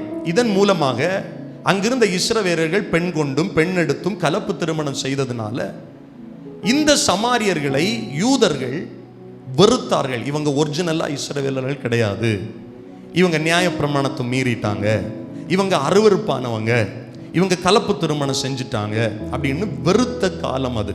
அதனால பொதுவாகவே ஒரு யூதன் நியாயப்பிரமாணத்தில் அவ்வளோ ஸ்ட்ராங்காக இருக்கிறவன் கொஞ்சம் தூரமாக இருந்தாலும் பரவாயில்ல, நம்ம கடல் பிரதேசமாக போயிடும், கடல் வழியாக போயிடும், இந்த மலைக்கு மேலே ஏறி இவங்க சமாரியர்கள் இருக்கிற பகுதிக்குள்ளே போகக்கூடாது என்று நினைக்கிறவங்க.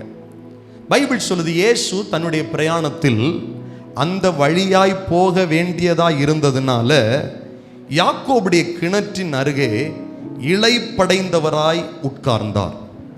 கவனிங்க, யூதேயாவுக்கும் எருசலேமுக்கும் சமாரியாவுக்கும் கிட்டத்தட்ட 40 மைல் தூரம். ஒரு நாள் முழுவதும் அவர் பயணம் செய்து நடந்து வந்திருக்க வேண்டும்.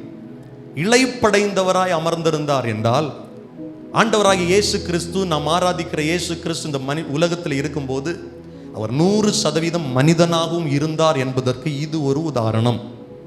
இயேசு லாசருடைய வீட்டில் கண்ணீர் வடித்தார் என்று சொல்லப்பட்டிருக்கிறதுல, இயேசுக்கு பசி உண்டாயிற்று என்று ஒரு வசனம் சொல்லுது. இங்கே இளைப்படைந்தவராய் களைப்படைந்தவராய் இருக்கிறாருன்னா, உங்களுக்கு எனக்கு வருகிறது போல களைப்பும் சோர்வும் உடலில் அவருக்கு வந்திருக்கிறது. இதனால தான் பைபிள் சொல்லுது, ஒரு மனுஷனுடைய எல்லா நிலைகளையும் அவரால் புரிந்து கொள்ள முடியும். நம்மை போல் அவர் பாடுபட்டார். ஆமென். மனுஷனுடைய பாவத்தை மாற்றுறதுக்காக மனுஷனை போல மாம்சத்தையும் இரத்தத்தையும் உடையவரானார் என்று பைபிள் சொல்லுகிறார். இளைப்படைந்தவராய் இந்த கிணற்று பக்கத்தில் வந்திருக்கிறார். அது ஏறக்குறைய 6ஆம் மணி நேரமாக இருந்தது. அப்படின்னா மதியானம் 12 மணி.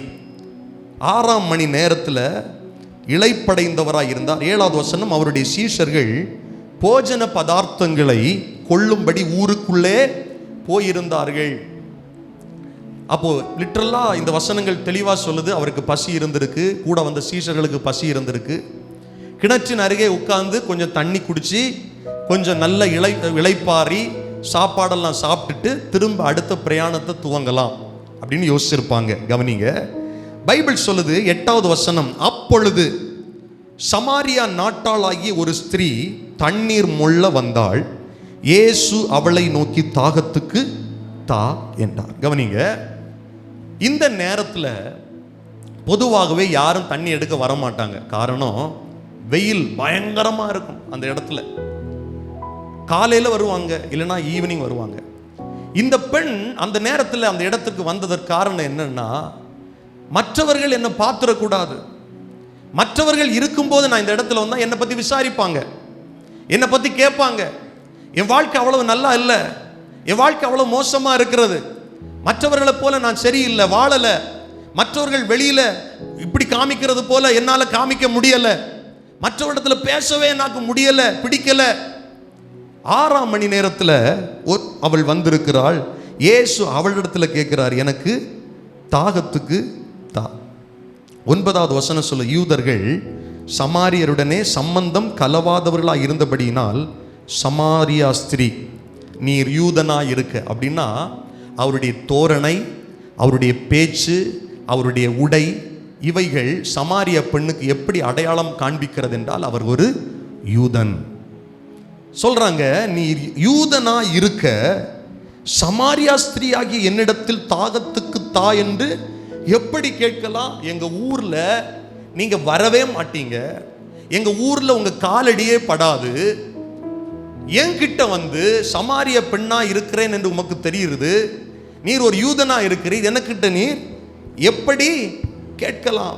10வது வசனத்தில் ஒரு அற்புதமான வார்த்தை இருக்கு பாருங்க. இயேசு அவளுக்கு பிரதியுத்தரமாக, நீ தேவனுடைய ஈவையும் தாகத்துக்கு தா என்று உன்னிடத்தில் கேட்கிறவர் இன்னார் என்பதையும் அறிந்திருந்தாயானால் நீயே அவரிடத்தில் கேட்டிருப்பாய், அவர் உனக்கு ஜீவ தண்ணீரை கொடுத்திருப்பார். நல்ல கவனிங்க மகளே, உண்மையிலேயே நீ தேவனுடைய ஈவை அறிந்திருந்தால், ஆண்டவர் இங்க தேவனுடைய கிருபையை பத்தி பேசுறார் பாருங்க. நீ என்ன சொல்ற? நீர் யூதனா இருக்க சமாரியா பெண்ணோட நீர் எப்படி பேசலாம்? நீங்க எங்களை அருவருப்பா நினைப்பீங்களே, நீங்க எங்களை பெருசா எங்களை மதிப்பு கொடுக்க மாட்டீங்களே, தாகத்துக்கு தாழ்னு எப்படி நீங்க கேட்கலாம்? ஆண்டவர் சொல்றாரு, நீ தேவனுடைய ஈவை நீ சரியா புரிஞ்சிருந்தேன்னா, தாகத்துக்கு தா அப்படின்னு உங்ககிட்ட கேட்கிறவர் யார் என்பதை நீ அறிந்திருந்தாயானால் நீயே என்ன பண்ணியிருப்ப? ஜீவ தண்ணீரை என்னிடத்துல நீயே கேட்டிருப்ப, அவர் உனக்கு ஜீவ தண்ணீரை கொடுத்திருப்பார் என்று சொல்லுகிறார். கவனிங்கள், ஜீவ தண்ணீர் இது எதை குறிக்கிறது? பைபிள் சொல்லுகிறது, ஆண்டவராகிய இயேசு கிறிஸ்து பண்டிகையின் பிரதான நாளில் எழுந்து நின்று சொன்னார், தாகமாய் இருக்கிறவர்களே என்னிடத்தில் வாருங்கள், நான் உங்களுக்கு ஜீவ தண்ணீர் தருவேன். என்னை விசுவாசிக்கிறவர்களுடைய இருதயத்திலிருந்து ஜீவ தண்ணீர் உள்ள நதிகள் ஓடும். ஆண்டவராய் இயேசு கிறிஸ்துவை விசுவாசிக்கிற பிள்ளைகள் அடைய போகிற ஆவியை குறித்து அப்படி சொன்னார். சமாரிய பெண்ணிடத்தில் சொல்லுகிறார், நீ ஒரு திருப்தி இல்லாத வாழ்க்கையை வாழ்ந்துட்டு இருக்கிற, உன் தாகத்தை தீர்க்க இந்த உலகத்தில் யாருமே இல்லை, ஏதோ ஒரு காரியத்துக்காக நீ ஓடிக்கிட்டே இருக்கிற, நீ அங்கலாய்த்து கொண்டே இருக்கிற. ஆனா உன்கிட்ட பேசுறது யாருன்னு உனக்கு தெரிஞ்சிருதுன்னா, நீ தேவனுடைய ஈவை உண்மையா நீ அறிஞ்சிருந்தேன்னா நீ அவர்கிட்டே கேட்ப. அவர் உனக்கு இந்த உலகம் கொடுக்கிறது போல அல்ல, மெய்யான சமாதானத்தை, ஜீவ தண்ணீரை, தேற்றரவாளனை, பரிசுத்த ஆவியை உனக்கு தருவதற்கு வல்லமை உள்ளவராய் இருக்கிறார். இந்த ஜீவ தண்ணீர் எப்படிப்பட்டதுன்னா, நித்திய காலமாக ஊறுகிற ஊற்றாக இருக்கிறது.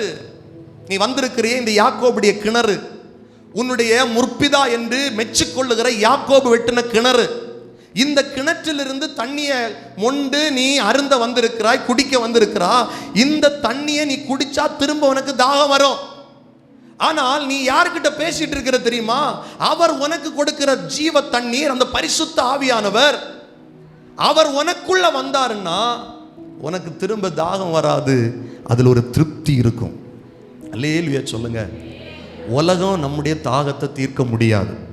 பைபிள் சொல்லுது, தேற்றரவாளனை குறித்து, சமாதானத்தை கொடுக்கிற, ஆறுதலை கொடுக்கிற தேற்றரவாளனை குறித்து உலகம் கொடுக்கிற சமாதானம் இல்லை, அது மெய்யான சமாதானம்.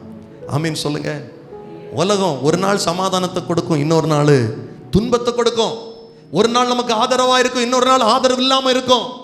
ஆனால் இயேசு கொடுக்கிற சமாதானம் மெய்யான சமாதானம், நித்திய சமாதானம். 11வது வசனம், அதற்கு அந்த ஸ்திரீ, ஆண்டவரே மொண்டு கொள்ள உம்மிடத்தில் பாத்திரம் இல்லையே, கிணறும் ஆழமாக இருக்கிறதே, பின்னே எங்கே இருந்து உமக்கு ஜீவ தண்ணீர் உண்டாகும். அவள் பார்வையே எப்படின்னா, இவர் ஒரு யூதன், இவர் ஒரு மனிதர், ஒரு சாதாரணமான ஒரு ஆளு, இவரே தாகத்தில் இருக்கிறாரு. அவர் என்கிட்ட முதல்ல கேட்கிறாரு, இப்ப என்ன சொல்றாரு, நீ என்கிட்ட கேட்டேன்னா நான் உனக்கு தண்ணி தருவேங்கிறாரு.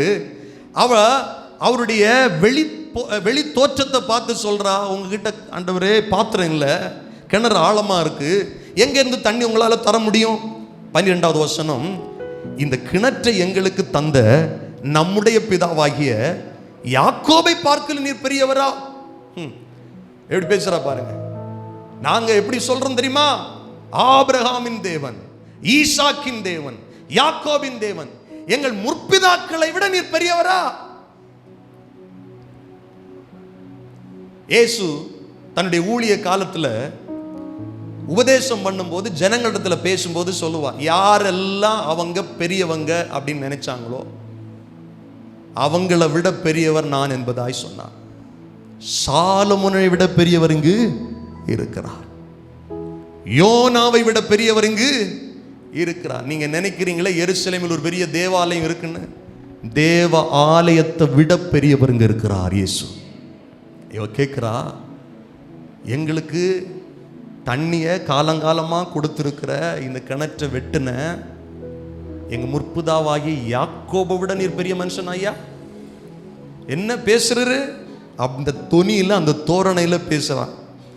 அவரும் அவர் பிள்ளைகளும் அவர் மிருக ஜீவன்களும் இதிலே குடித்ததுண்டு. இயேசு சொன்னார், இயேசு அவளுக்கு பிரதியுத்தரமாக, இந்த தண்ணீரை குடிக்கிறவனுக்கு மறுபடியும் தாகம் உண்டா. திரும்பவும் கர்த்தர் சொல்ல, நான் கொடுக்கும் தண்ணீரை குடிக்கிறவனுக்கோ ஒரு காலும் தாகம் உண்டாகாது. நான் அவனுக்கு கொடுக்கும் தண்ணீர் யாருக்குள்ள சொல்லுங்க? ஆண்டவர் கொடுக்கிற தண்ணி யாருக்குள்ள? அவனுக்குள்ள. யாருக்கிட்ட கர்த்தர் அந்த ஆவியை வச்சிருக்கிறாரோ அவனுக்குள்ள ஊறுகிற நித்திய காலமாய், நித்திய ஜீவ காலமாய் ஊறுகிற நீரூற்றா இருக்கும். இந்த கிணறுல நீ வந்து தண்ணி குடிக்க வந்திருக்கிறியே, நீ சொல்றிய யாக்கோபுடைய காலத்தில் வெட்டப்பட்டது, இன்னைக்கு வரைக்கும் தண்ணி சுரந்துட்டு இருக்கு, ஊறிட்டு இருக்கு. நான் சொல்ற மகளே, நான் கொடுக்கிற தண்ணீர் எப்படி இருக்கும்னா, அதை குடிக்கிறவனுக்கு தாகம் இருக்காது. இந்த கிணற்றுல இருந்து நீ குடிச்சேன்னா மறுபடியும் தாகம் வரும், நீ திரும்ப இங்க வரணும்.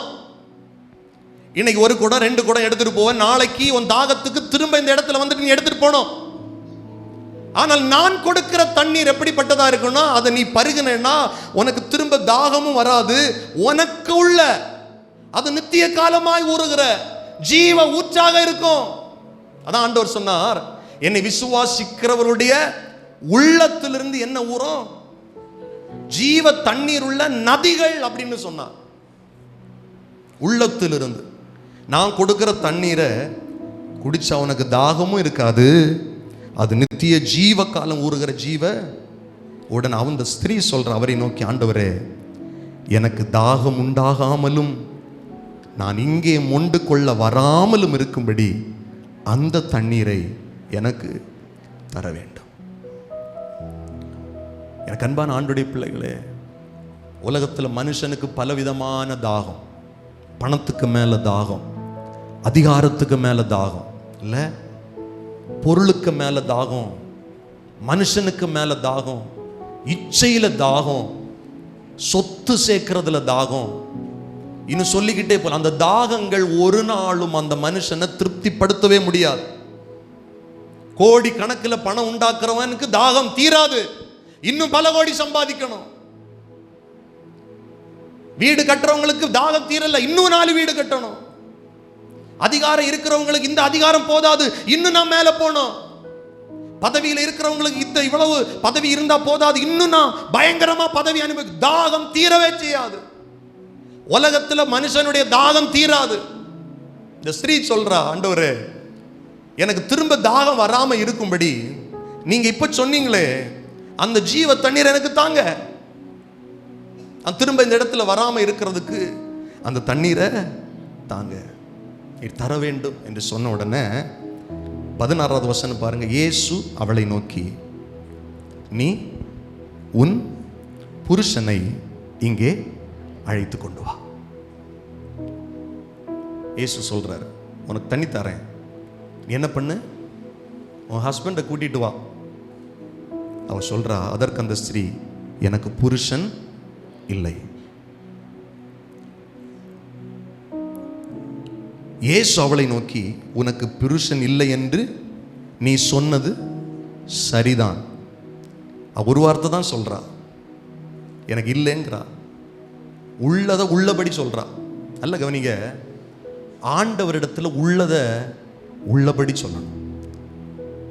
நாம சில நேரத்தில் சில ஆட்கள்கிட்ட பேசும்போது சொல்லுவோம், உங்களுக்கு தெரியாதது ஒன்றும் இல்லை, ஆனால் நான் உங்ககிட்ட சொல்றேன். மனுஷங்கிட்ட பேசுறது போல கர்த்தரிடத்துல பேசக்கூடாது.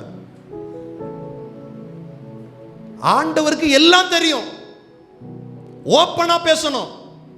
ஆண்டவர்கிட்ட வெளிப்படையா பேசணும். தன் பாவங்களை மறைக்கிறவன் வாழ்வடைய மாட்டான், அதை அறிக்கை செய்து விட்டு விடுகிறவன் இரக்கம் பெறுவான். நம்முடைய பர்சனல் ஜெப வேளையில் ஆண்டவரிடத்துல திறந்து பேசணும், வாயை திறந்து பேசணும், இருதயத்திலிருந்து பேசணும். நான் இவ்வளவுதான் ஆண்டவர், என்னால முடியல. வாழ்க்கையில் தோற்று போன, அநேகரால் தோற்கடிக்கப்பட்ட, அநேகரால் கைவிடப்பட்ட, அநேகரால் ஏளனமாக எண்ணப்பட்ட, அவமானமாக எண்ணப்பட்ட ஒரு ஸ்திரியை குறித்து நான் உங்களுக்கு பேசுறேன். தெய்வத்திடத்தில் அவள் வரும்போது அவள் உண்மையை ஒத்துக்கொள்ளுகிறாள். இவர் யூதர் தானே, வெளியூர்ல இருந்தானே வந்திருக்கிறாரு. நம்ம குடும்பத்தை பத்தி அவருக்கு தெரியாம இருக்கலாம், நம்ம கோத்திரத்தை பத்தி தெரியாம இருக்கலாம், நம்முடைய அந்தரங்க வாழ்க்கையை பத்தி தெரியாம இருக்கலாம். இவர்கிட்ட நான் எதுக்கு வெளிப்படையா பேசணும்? இயேசு சொன்ன வார்த்தைகள் அப்படி இருந்தது. நான் உனக்கு ஜீவ தண்ணீர் தரப்போறேன், நீ குடிச்சேன்னா தாகமா இருக்க மாட்டேன், உனக்கு தாகம் வராது, உனக்குள்ள நித்திய காலம் ஊறுகிற ஜீவ ஊற்றா இருக்கும். இவ கொஞ்சம் மாறிடுறா. என்ன சொல்றா? உலகத்துல யார் என் தாகத்தை தீக்கல, என் பிரச்சனையை தீக்கல, என் கண்ணீரை துடைக்கல, நீ கொடுக்க சொன்னீங்களே அந்த தண்ணீரை எனக்கு தரணும். ஆண்டவர் சொல்றார், அப்படின்னு அவன் புருஷனை கூட்டு வா. அவன் உண்மையை சொல்றா, எனக்கு புருஷன் இல்லை. நல்லா விளங்கி கொள்ளணும், நல்லா கவனிங்க. திரும்ப இயேசு அவள்கிட்ட பேச ஆரம்பிக்கிறார். அதற்கு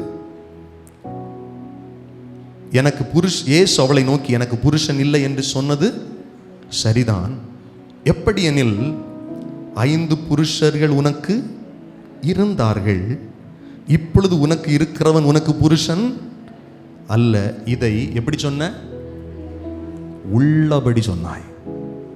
பிரதர், ஒரு பாவி எப்படி மனம் திரும்ப முடியும்? எப்படி அவன் பாவத்திலிருந்து விடுதலை ஆக்கப்பட முடியும்? உள்ளபடி சொல்றது, ஆண்டவர்கிட்ட உண்மையை ஒத்துக்கொள்ளுகிறது. நான் அவ்வளவுதான் ஆண்டவரே, அவருக்கு தெரியாதது ஒன்றும் இல்லை. நமக்கு இருக்கிற எல்லாம் அவருக்கு தெரியும். நம்ம எப்படி பேசுறோம், எந்த இன்டென்ஷன்ல பேசுறோம், எந்த இன்டென்ஷன்ல ஒரு ஆளை பார்க்குறோம், எப்படி ஒவ்வொரு ஆளை நம்ம கவனிக்கிறோம், எல்லாம் கர்த்தருக்கு தெரியும். ஆண்டவர் சமூகத்தில் போகும்போது மாத்திரம் எதையும் மறைக்க கூடாது, மறைக்க முடியாது. அப்படி நாம மறைக்கிறோம் அப்படின்னா நம்மளையே வஞ்சிக்கிறோம்னு அர்த்தம். அதுதான் யோவான் சொல்றாருல்ல, நம்மை நாமே வஞ்சிக்கிறோம். நம்மிடத்தில் பாவம் இல்லை என்போமானால் நம்மை நாமே வஞ்சிக்கிறோம். அறிக்கை செய்து விட்டு விடுகிறவன் இரக்கம் பெறுவான். நீ உள்ளபடி சொன்னம்மா.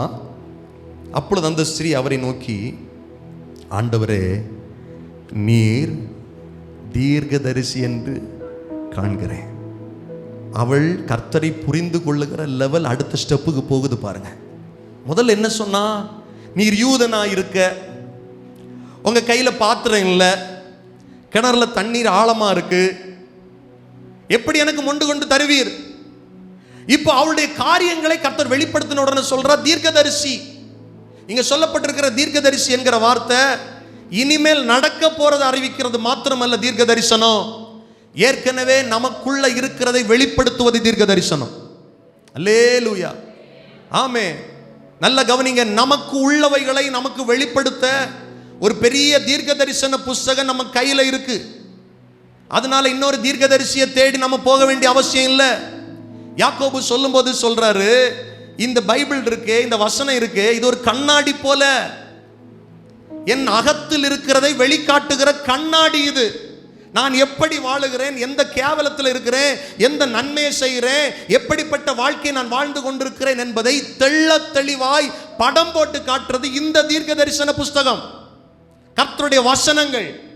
இப்போ யாரு சமாரிய பெண்ணுக்கு முன்னால வந்து நிக்கிறார் தெரியுமா? வார்த்தையானவர் நிற்கிறார். இந்த வார்த்தையானவர் தான் சமாரிய பெண்ணுக்கு முன்னால வந்து நின்று அவளுடைய வாழ்க்கையில் அவள் செய்து கொண்டிருக்கிற காரியங்களை வெளிப்படுத்துறார்.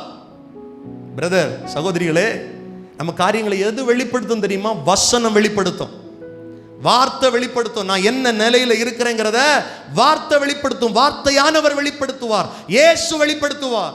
இயேசுதான் வார்த்தை, இயேசுதான் வார்த்தையானவர். சமாரியா பெண்ணுகிட்ட சொல்றார், உன் லைஃப் இதுதான்மா, நீ உள்ளபடி சொன்ன. 5 புருஷர்கள் உனக்கு இருந்தாங்க, இப்ப 6வது இருக்கிறவனும் உன் புருஷன் கிடையாது, நீ இதை உள்ளபடி சொன்னாய் என்று சொல்லி அவர் சொல்லுகிறா, நீ தீர்க்கதரிசி என்று காண்கிறேன். அப்படி சொல்லிட்டு அடுத்த உடனே 20வது வசனத்திலிருந்து சில வசனங்கள் ஆராதனை குறித்து பேசுறா, வொர்ஷிப்பை குறித்து பேசுறா. எங்கள் பிதாக்கள் இந்த மலையிலே, அதை நான் இந்த ஆராதனையை பற்றி இன்றைக்கு நான் விளக்கி காண்பிக்க விரும்பல. கர்த்தருக்கு சித்தமானா இன்னொரு நாள் வொர்ஷிப்பை குறித்து தியானிக்க விரும்புகிறோம். கவனிங்க, இன்றைக்கு ஸ்பெசிஃபிக்கா ஒரு மனுஷனுக்குள்ள வர மாற்றம், அந்த மாற்றத்தின் விளைவாய் பலர் சந்திக்கப்படுகிறார்களே, அதை பற்றி மட்டும் உங்களோடு பேச விரும்புகிறேன். ஆராதனையை பற்றி பேசுகிறா. இங்கே தான் ஆண்டவர் சொல்லுவார், ஆவியோடும் உண்மையோடும் கர்த்தரை தொழுது கொள்ளணும். அந்த காலம் சீக்கிரத்தில் வருது. நீ இந்த மலையிலும் எருசலேமிலும் மாத்திரமல்ல, எல்லா இடங்களிலும் கர்த்தர் பிதாவை தொழுது கொள்ளுகிற காலம் வருகிறது. 23வது வசனம், உண்மையாய் தொழுது கொள்ளுகிறவர்கள் பிதாவை ஆவியோடும் உண்மையோடும் தொழுது கொள்ளும் காலம் வரும், அது இப்பொழுதே வந்திருக்கிறது. தம்மை தொழுது கொள்ளுகிறவர்கள் இப்படிப்பட்டவர்களாக இருக்க வேண்டும் என்று பிதாவானவர் விரும்புகிறார். அதான் சொல்றார் 24வது வசனத்தில். அந்த சமாரியா ஸ்திரீயிடத்துல சொல்றாரு, தேவன் ஆவியா இருக்கிறார், அவரை தொழுது கொள்ளுகிறவர்கள் எப்படி தொழுது கொள்ளணும்? ஆவியோடு உண்மையோடும் தொழுது கொள்ளணும். இப்போ 19வது வசனத்தில் முடிச்சதை 25வது வசனத்தில் திரும்ப தொடர்றாவா? அந்த ஸ்திரீ அவரை நோக்கி, கிறிஸ்து எனப்படுகிற மேசியா வருகிறார் என்று அறிவேன். அவளுக்கு அந்த அறிவு இருக்கு பாருங்க. கிறிஸ்து வருவார், மேசியா வருவார், அவர் வரும்போது எல்லாவற்றையும் நமக்கு அறிவிப்பார் என்று காண்கிறேன் என்றாள். 26வது வசனத்தில் ஆண்டவர் சொல்றார், அதற்கு இயேசு, உன்னுடனே பேசுகிற, சொல்லுங்க, நானே. இந்த வார்த்தை ரொம்ப முக்கியம், நானே அவர். இந்த வார்த்தையை இயேசு நிறைய இடங்களில் பயன்படுத்தினார்னு சொல்லி தான் அவர் மேல கல்லே எறிஞ்சாங்க. நானே என்கிற வார்த்தை எப்படி வரணும்னா, மோசேக்கு கர்த்தர் எப்படி வெளிப்படுத்துறார்? இருக்கிறவராகவே இருக்கிறேன். அந்த வார்த்தைக்கு பொருள் இது. எப்பெல்லாம் இயேசு அந்த நானே அவர்னு சொல்றாரோ அப்பெல்லாம் யூதர்கள் கல்லறையை நிற்பாங்க, தேவதூஷணம் சொல்லுகிறார். இவ சொல்றா, மேசியா ஒருவர் வருவார், கிறிஸ்து ஒருவர் வருவார், அவர் எனக்குள்ள எல்லாவற்றையும் வெளிப்படுத்துவார் என்பதை நான் அறிந்திருக்கிறேன். அவ சொன்ன உடனே ஆண்டவர் தன்னை வெளிப்படுத்துகிறார். சொல்றாரு, உன் கூட பேசிட்டு இருக்கிற நானே அவர். வெளிப்படையா ஓப்பனா நேருக்கு நேர் ஒரு பாவியான ஸ்திரீயிடத்துல கர்த்தர் தன்னை வெளிப்படுத்துறார். எப்போ தெரியுமா வெளிப்படுத்தினாரு? அவள் உண்மையை ஒப்புக்கொண்ட போது, ஆண்டவரிடத்திலிருந்து ஜீவ தண்ணீரை நாம் பெற்றுக்கொள்ளணும்னு வாஞ்சையாய் வந்த போது. எனக்கு அன்பான ஆண்டுடைய பிள்ளைகளே, எந்த நிலையில இருந்தாலும் சரி, நீ கர்த்தரிடத்துல வரும்போது உன் உண்மையை ஒத்துக்கொள், உன் பாவத்தை அறிக்கை பண்ணு, அதை விட்டு விடு, நீ இரக்கம் பெறுவாய். கிறிஸ்து உன்னிடத்தில் தன்னை வெளிப்படுத்துவார். அல்லேலூயா சொல்லுங்க. சமாரியாவில் அந்த காலத்தில் சுவிசேஷம் பரவுவதற்காக கர்த்தர் தெரிந்து கொள்ளப்பட்ட பாத்திரத்தை குறித்து பேசுகிறேன். அவமானப்படுத்தப்பட்ட, தன்னுடைய வாழ்க்கையை இழந்த, அர்த்தமில்லாமல் வாழ்ந்து கொண்டிருக்கிற ஒரு சகோதரி, அவளிடத்தில் கர்த்தர் தன்னை வெளிப்படுத்துகிறார். உன்கிட்ட பேசுற நான் தான் அந்த கிறிஸ்து, நான் தான் மேசியா. உன் வாழ்க்கையில் இருக்கிற எல்லாவற்றையும் வெளிப்படுத்த என்னால முடியும். நீ என்ன யோசிச்சுக்கிட்டு இதில் பேசிட்டு இருக்கிறேன்னு என்னால சொல்ல முடியும். அல்லேலூயா சொல்லுங்க. நம்முடைய ஆண்டவர் அப்படிப்பட்டவர்கள். 27வது வசனத்தில் அவருடைய சீஷர்கள் வந்து அவர் ஸ்திரீயுடனே பேசுகிறதை பற்றி அவர்கள் ஆச்சரியப்பட்டார்கள். ஆகிலும் என்ன தேடுகிறீர் என்றாவது, ஏன் அவளுடைய பேசுகிறீர் என்றாவது ஒருவனும் கேட்கவில்லை. 28வது வசனத்துல இருந்து தான் அவ ஒரு பெரிய மாற்றம் அவளுக்குள்ள வந்துருச்சு. கிறிஸ்துவை பார்த்துட்டேன், மேசியாவை பார்த்துட்டேன், எனக்குள்ள எல்லாவற்றையும் வெளிப்படுத்தினவரை பார்த்துட்டேன், இந்த பாக்கியத்தை எனக்குள்ள மட்டும் நான் வச்சிட்டு இருக்க கூடாது என்று சொல்லி பாருங்களேன். நல்லா கவனிக்கணும். 28வது வசனம், அப்பொழுது அந்த ஸ்திரீ தன் குடத்தை வைத்து விட்டு, எதுக்கு வந்தா? தண்ணி எடுக்க வந்தா.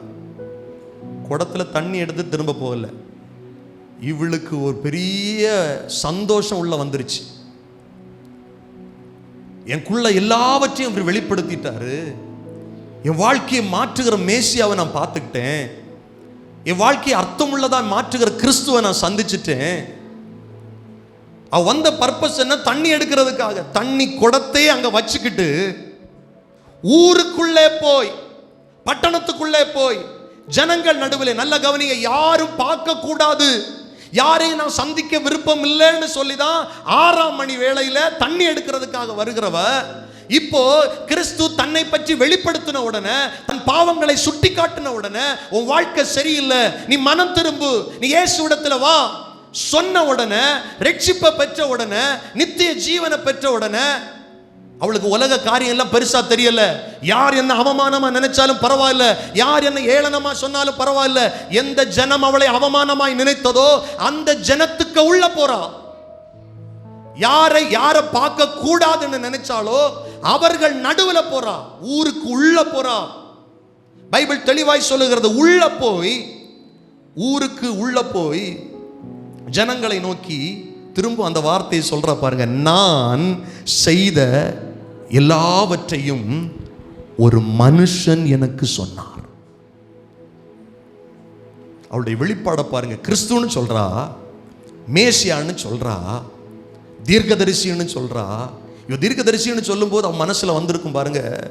மோசே ஒரு நாள் சொன்னார், என்னை போல ஒரு தீர்க்கதரிசியை நம்முடைய ஜனங்கள் நடுவிலிருந்து கர்த்தர் எழுப்புவார், அவருக்கு செவி கொடுங்கள்.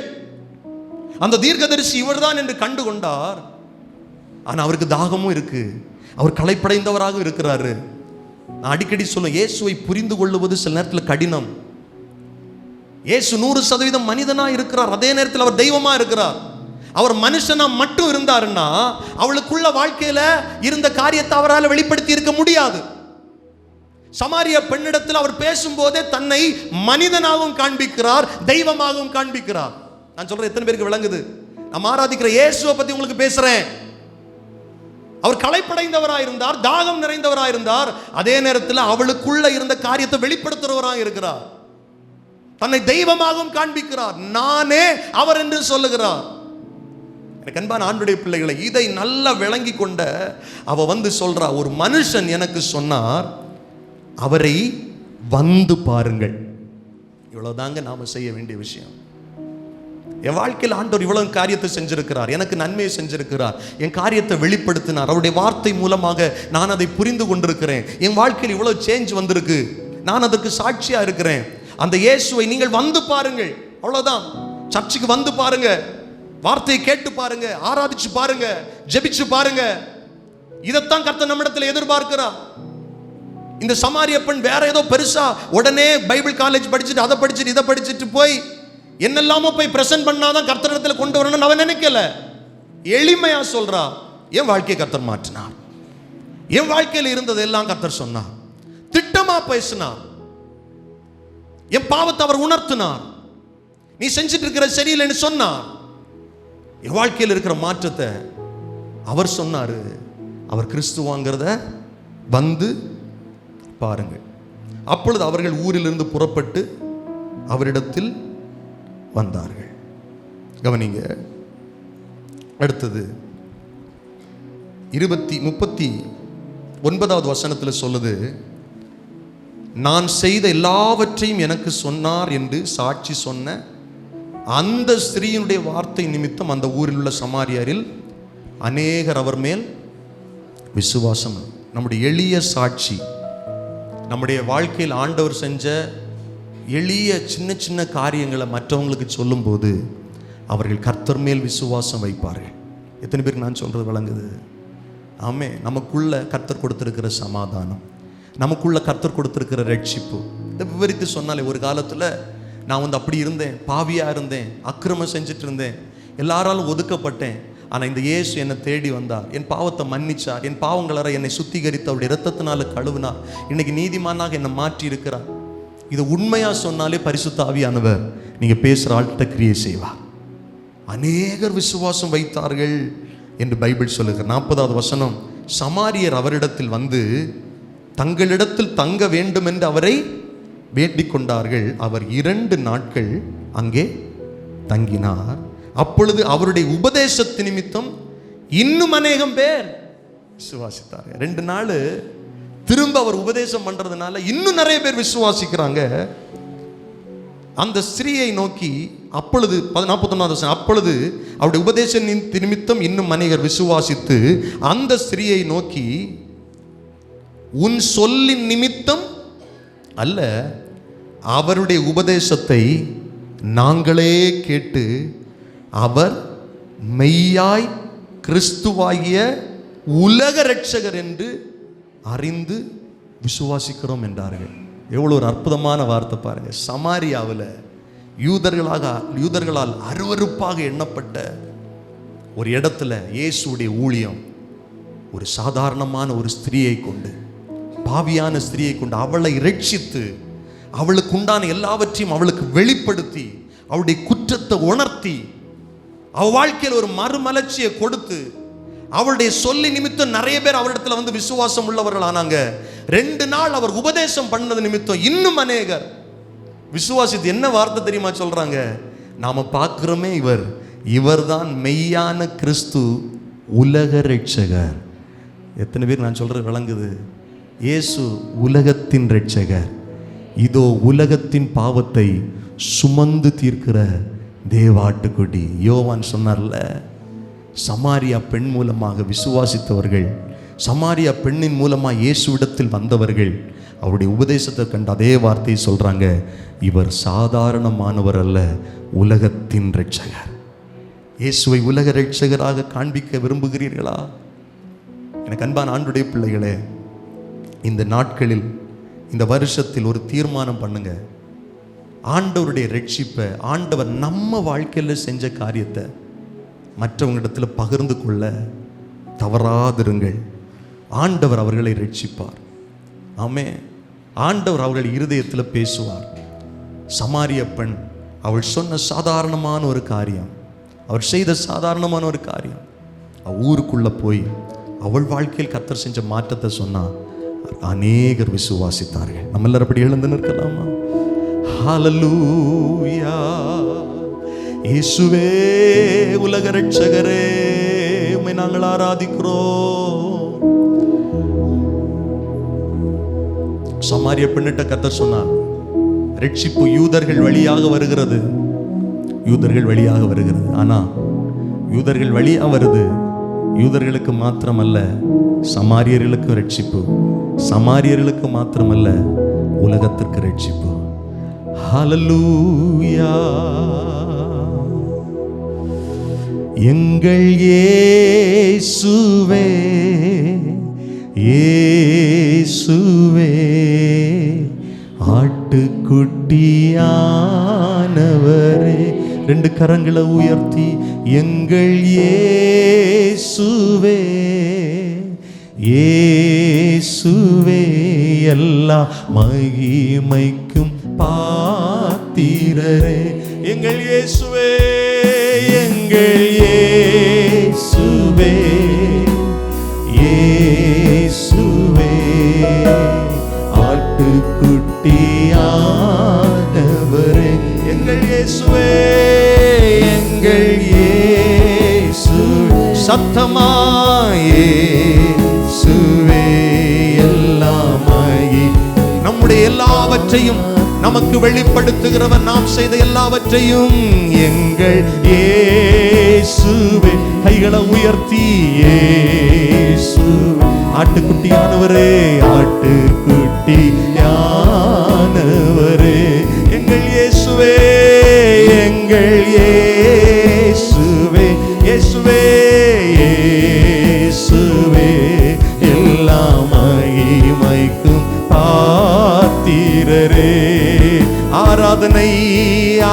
ஆராதனை ஆராதனை ஆராதனை அவரே ஆராதனைக்கு உரியவர். நித்திய காலம் ஊறுகிற ஜீவ ஊற்றை நமக்குள்ளே வைத்திருக்கிறவர், பரிசுத்த ஆவியானவரை தருகிறவர். ஆராதனை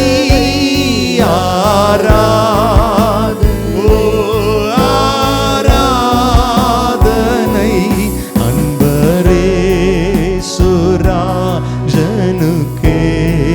ஆவியானவரே ஆவியான பகதன மலஷகதரமா நேமலகதர பலகதன மஷரே சுராஜனுக்கே. ஆவியான தேவனுக்கே. எல்லார் கைகளை தட்டி நம்முடைய பிதாவாகிய தேவனை ஸ்தோத்திரம் பண்ணுவோம். குமாரனாய் இருக்கிற இயேசுவை ஸ்தோத்திரம் பண்ணுவோம். பரிசுத்த ஆவியாகிய தெய்வத்தை மகிமைப்படுத்தும்படி நல்ல கையை தட்டி வாயை திறந்து சத்தமாய் கர்த்தரை ஸ்தோத்திரம் பண்ணுவோம். எத்தனை பேர் இந்த இடத்தில் இருக்கிறீங்க, நம்புறீங்க என்னுடைய எல்லாவற்றையும் அறிந்த ஒருவர் இருக்கிறார், என்னுடைய எல்லாவற்றையும் வெளிப்படுத்த வல்லமை உள்ள ஒருவர் இருக்கிறார். அவருக்கு மறைவா நான் எங்க போவேன், எங்க ஓடுவேன்? தாவீது சொல்ற, தாவீதுடைய குணம் பாருங்க. எப்ப பாவம் செய்யறாரோ உடனே ஓப்பன ஆண்டவர்ட்ட வந்து, உமக்கு விரோதமா நான் பாவம் செஞ்சுட்டேன் ஆண்டவரே. அவருக்கு தெரியும் இவரிடத்துல மறைக்க முடியாது, மறைக்க முடியாது. அதுதான் தாவீது கர்த்தருடைய இருதயத்திற்கு ஏற்றவன். எல்லாருடைய கண்களும் மூடப்பட்டிருக்கட்டும், நான் யாரையும் கட்டாயப்படுத்த விரும்பல. உண்மையா இந்த இயேசு எனக்கு வேணும், நான் அவருடைய அன்பை இன்னும் அறியணும். நான் சர்ச்சுக்கு வரேன், நான் ஆண்டவரை ஆராதிக்கிறேன், ஆனா இன்னும் ஆழமா கர்த்தர் அறியணும். எனக்கு கர்த்தர் செய்த ரட்சிப்பு அதுதான் பெருசு, விலையேற பெற்றது. எனக்கு கர்த்தர் செய்த நன்மையை நான் ஜனங்களுக்கு சாட்சியா சொல்லுவேன். அதுக்கு கர்த்தர் என்ன பயன்படுத்தணும்னு விரும்புறவங்க மாத்திரம் உங்க 2 கரங்களை உயர்த்துங்க. நான் உங்களுக்கு விசேஷமா ஜெபம் பண்ண போறேன். உங்களை குறித்து பெரிய திட்டத்தை கர்த்தர் வச்சிருக்கிறார். பிரதர், சகோதரி, உங்க குடும்பத்தை வச்சு பெரிய திட்டத்தை கர்த்தர் வச்சிருக்கிறார். நீ பெருசா பேசலைன்னாலும் பரவாயில்ல, உனக்கு கர்த்தர் செஞ்ச நன்மையை சொன்னாலே போதும். அநேகர் இயேசுவை விசுவாசிப்பார்கள். இன்னும் சொல்றேன், எல்லாரும் கரங்களை உயர்த்தி சொல்லணும், ஆண்டவரே உமக்கு மறைவா என் வாழ்க்கையில் எதுவுமே இல்லை, என்னுடைய எல்லாவற்றையும் நீ வெளிப்படுத்துகிறவர். எப்போ தெரியுமா இந்த நாட்களில் கர்த்தர் நமக்கு வெளிப்படுத்துவார்?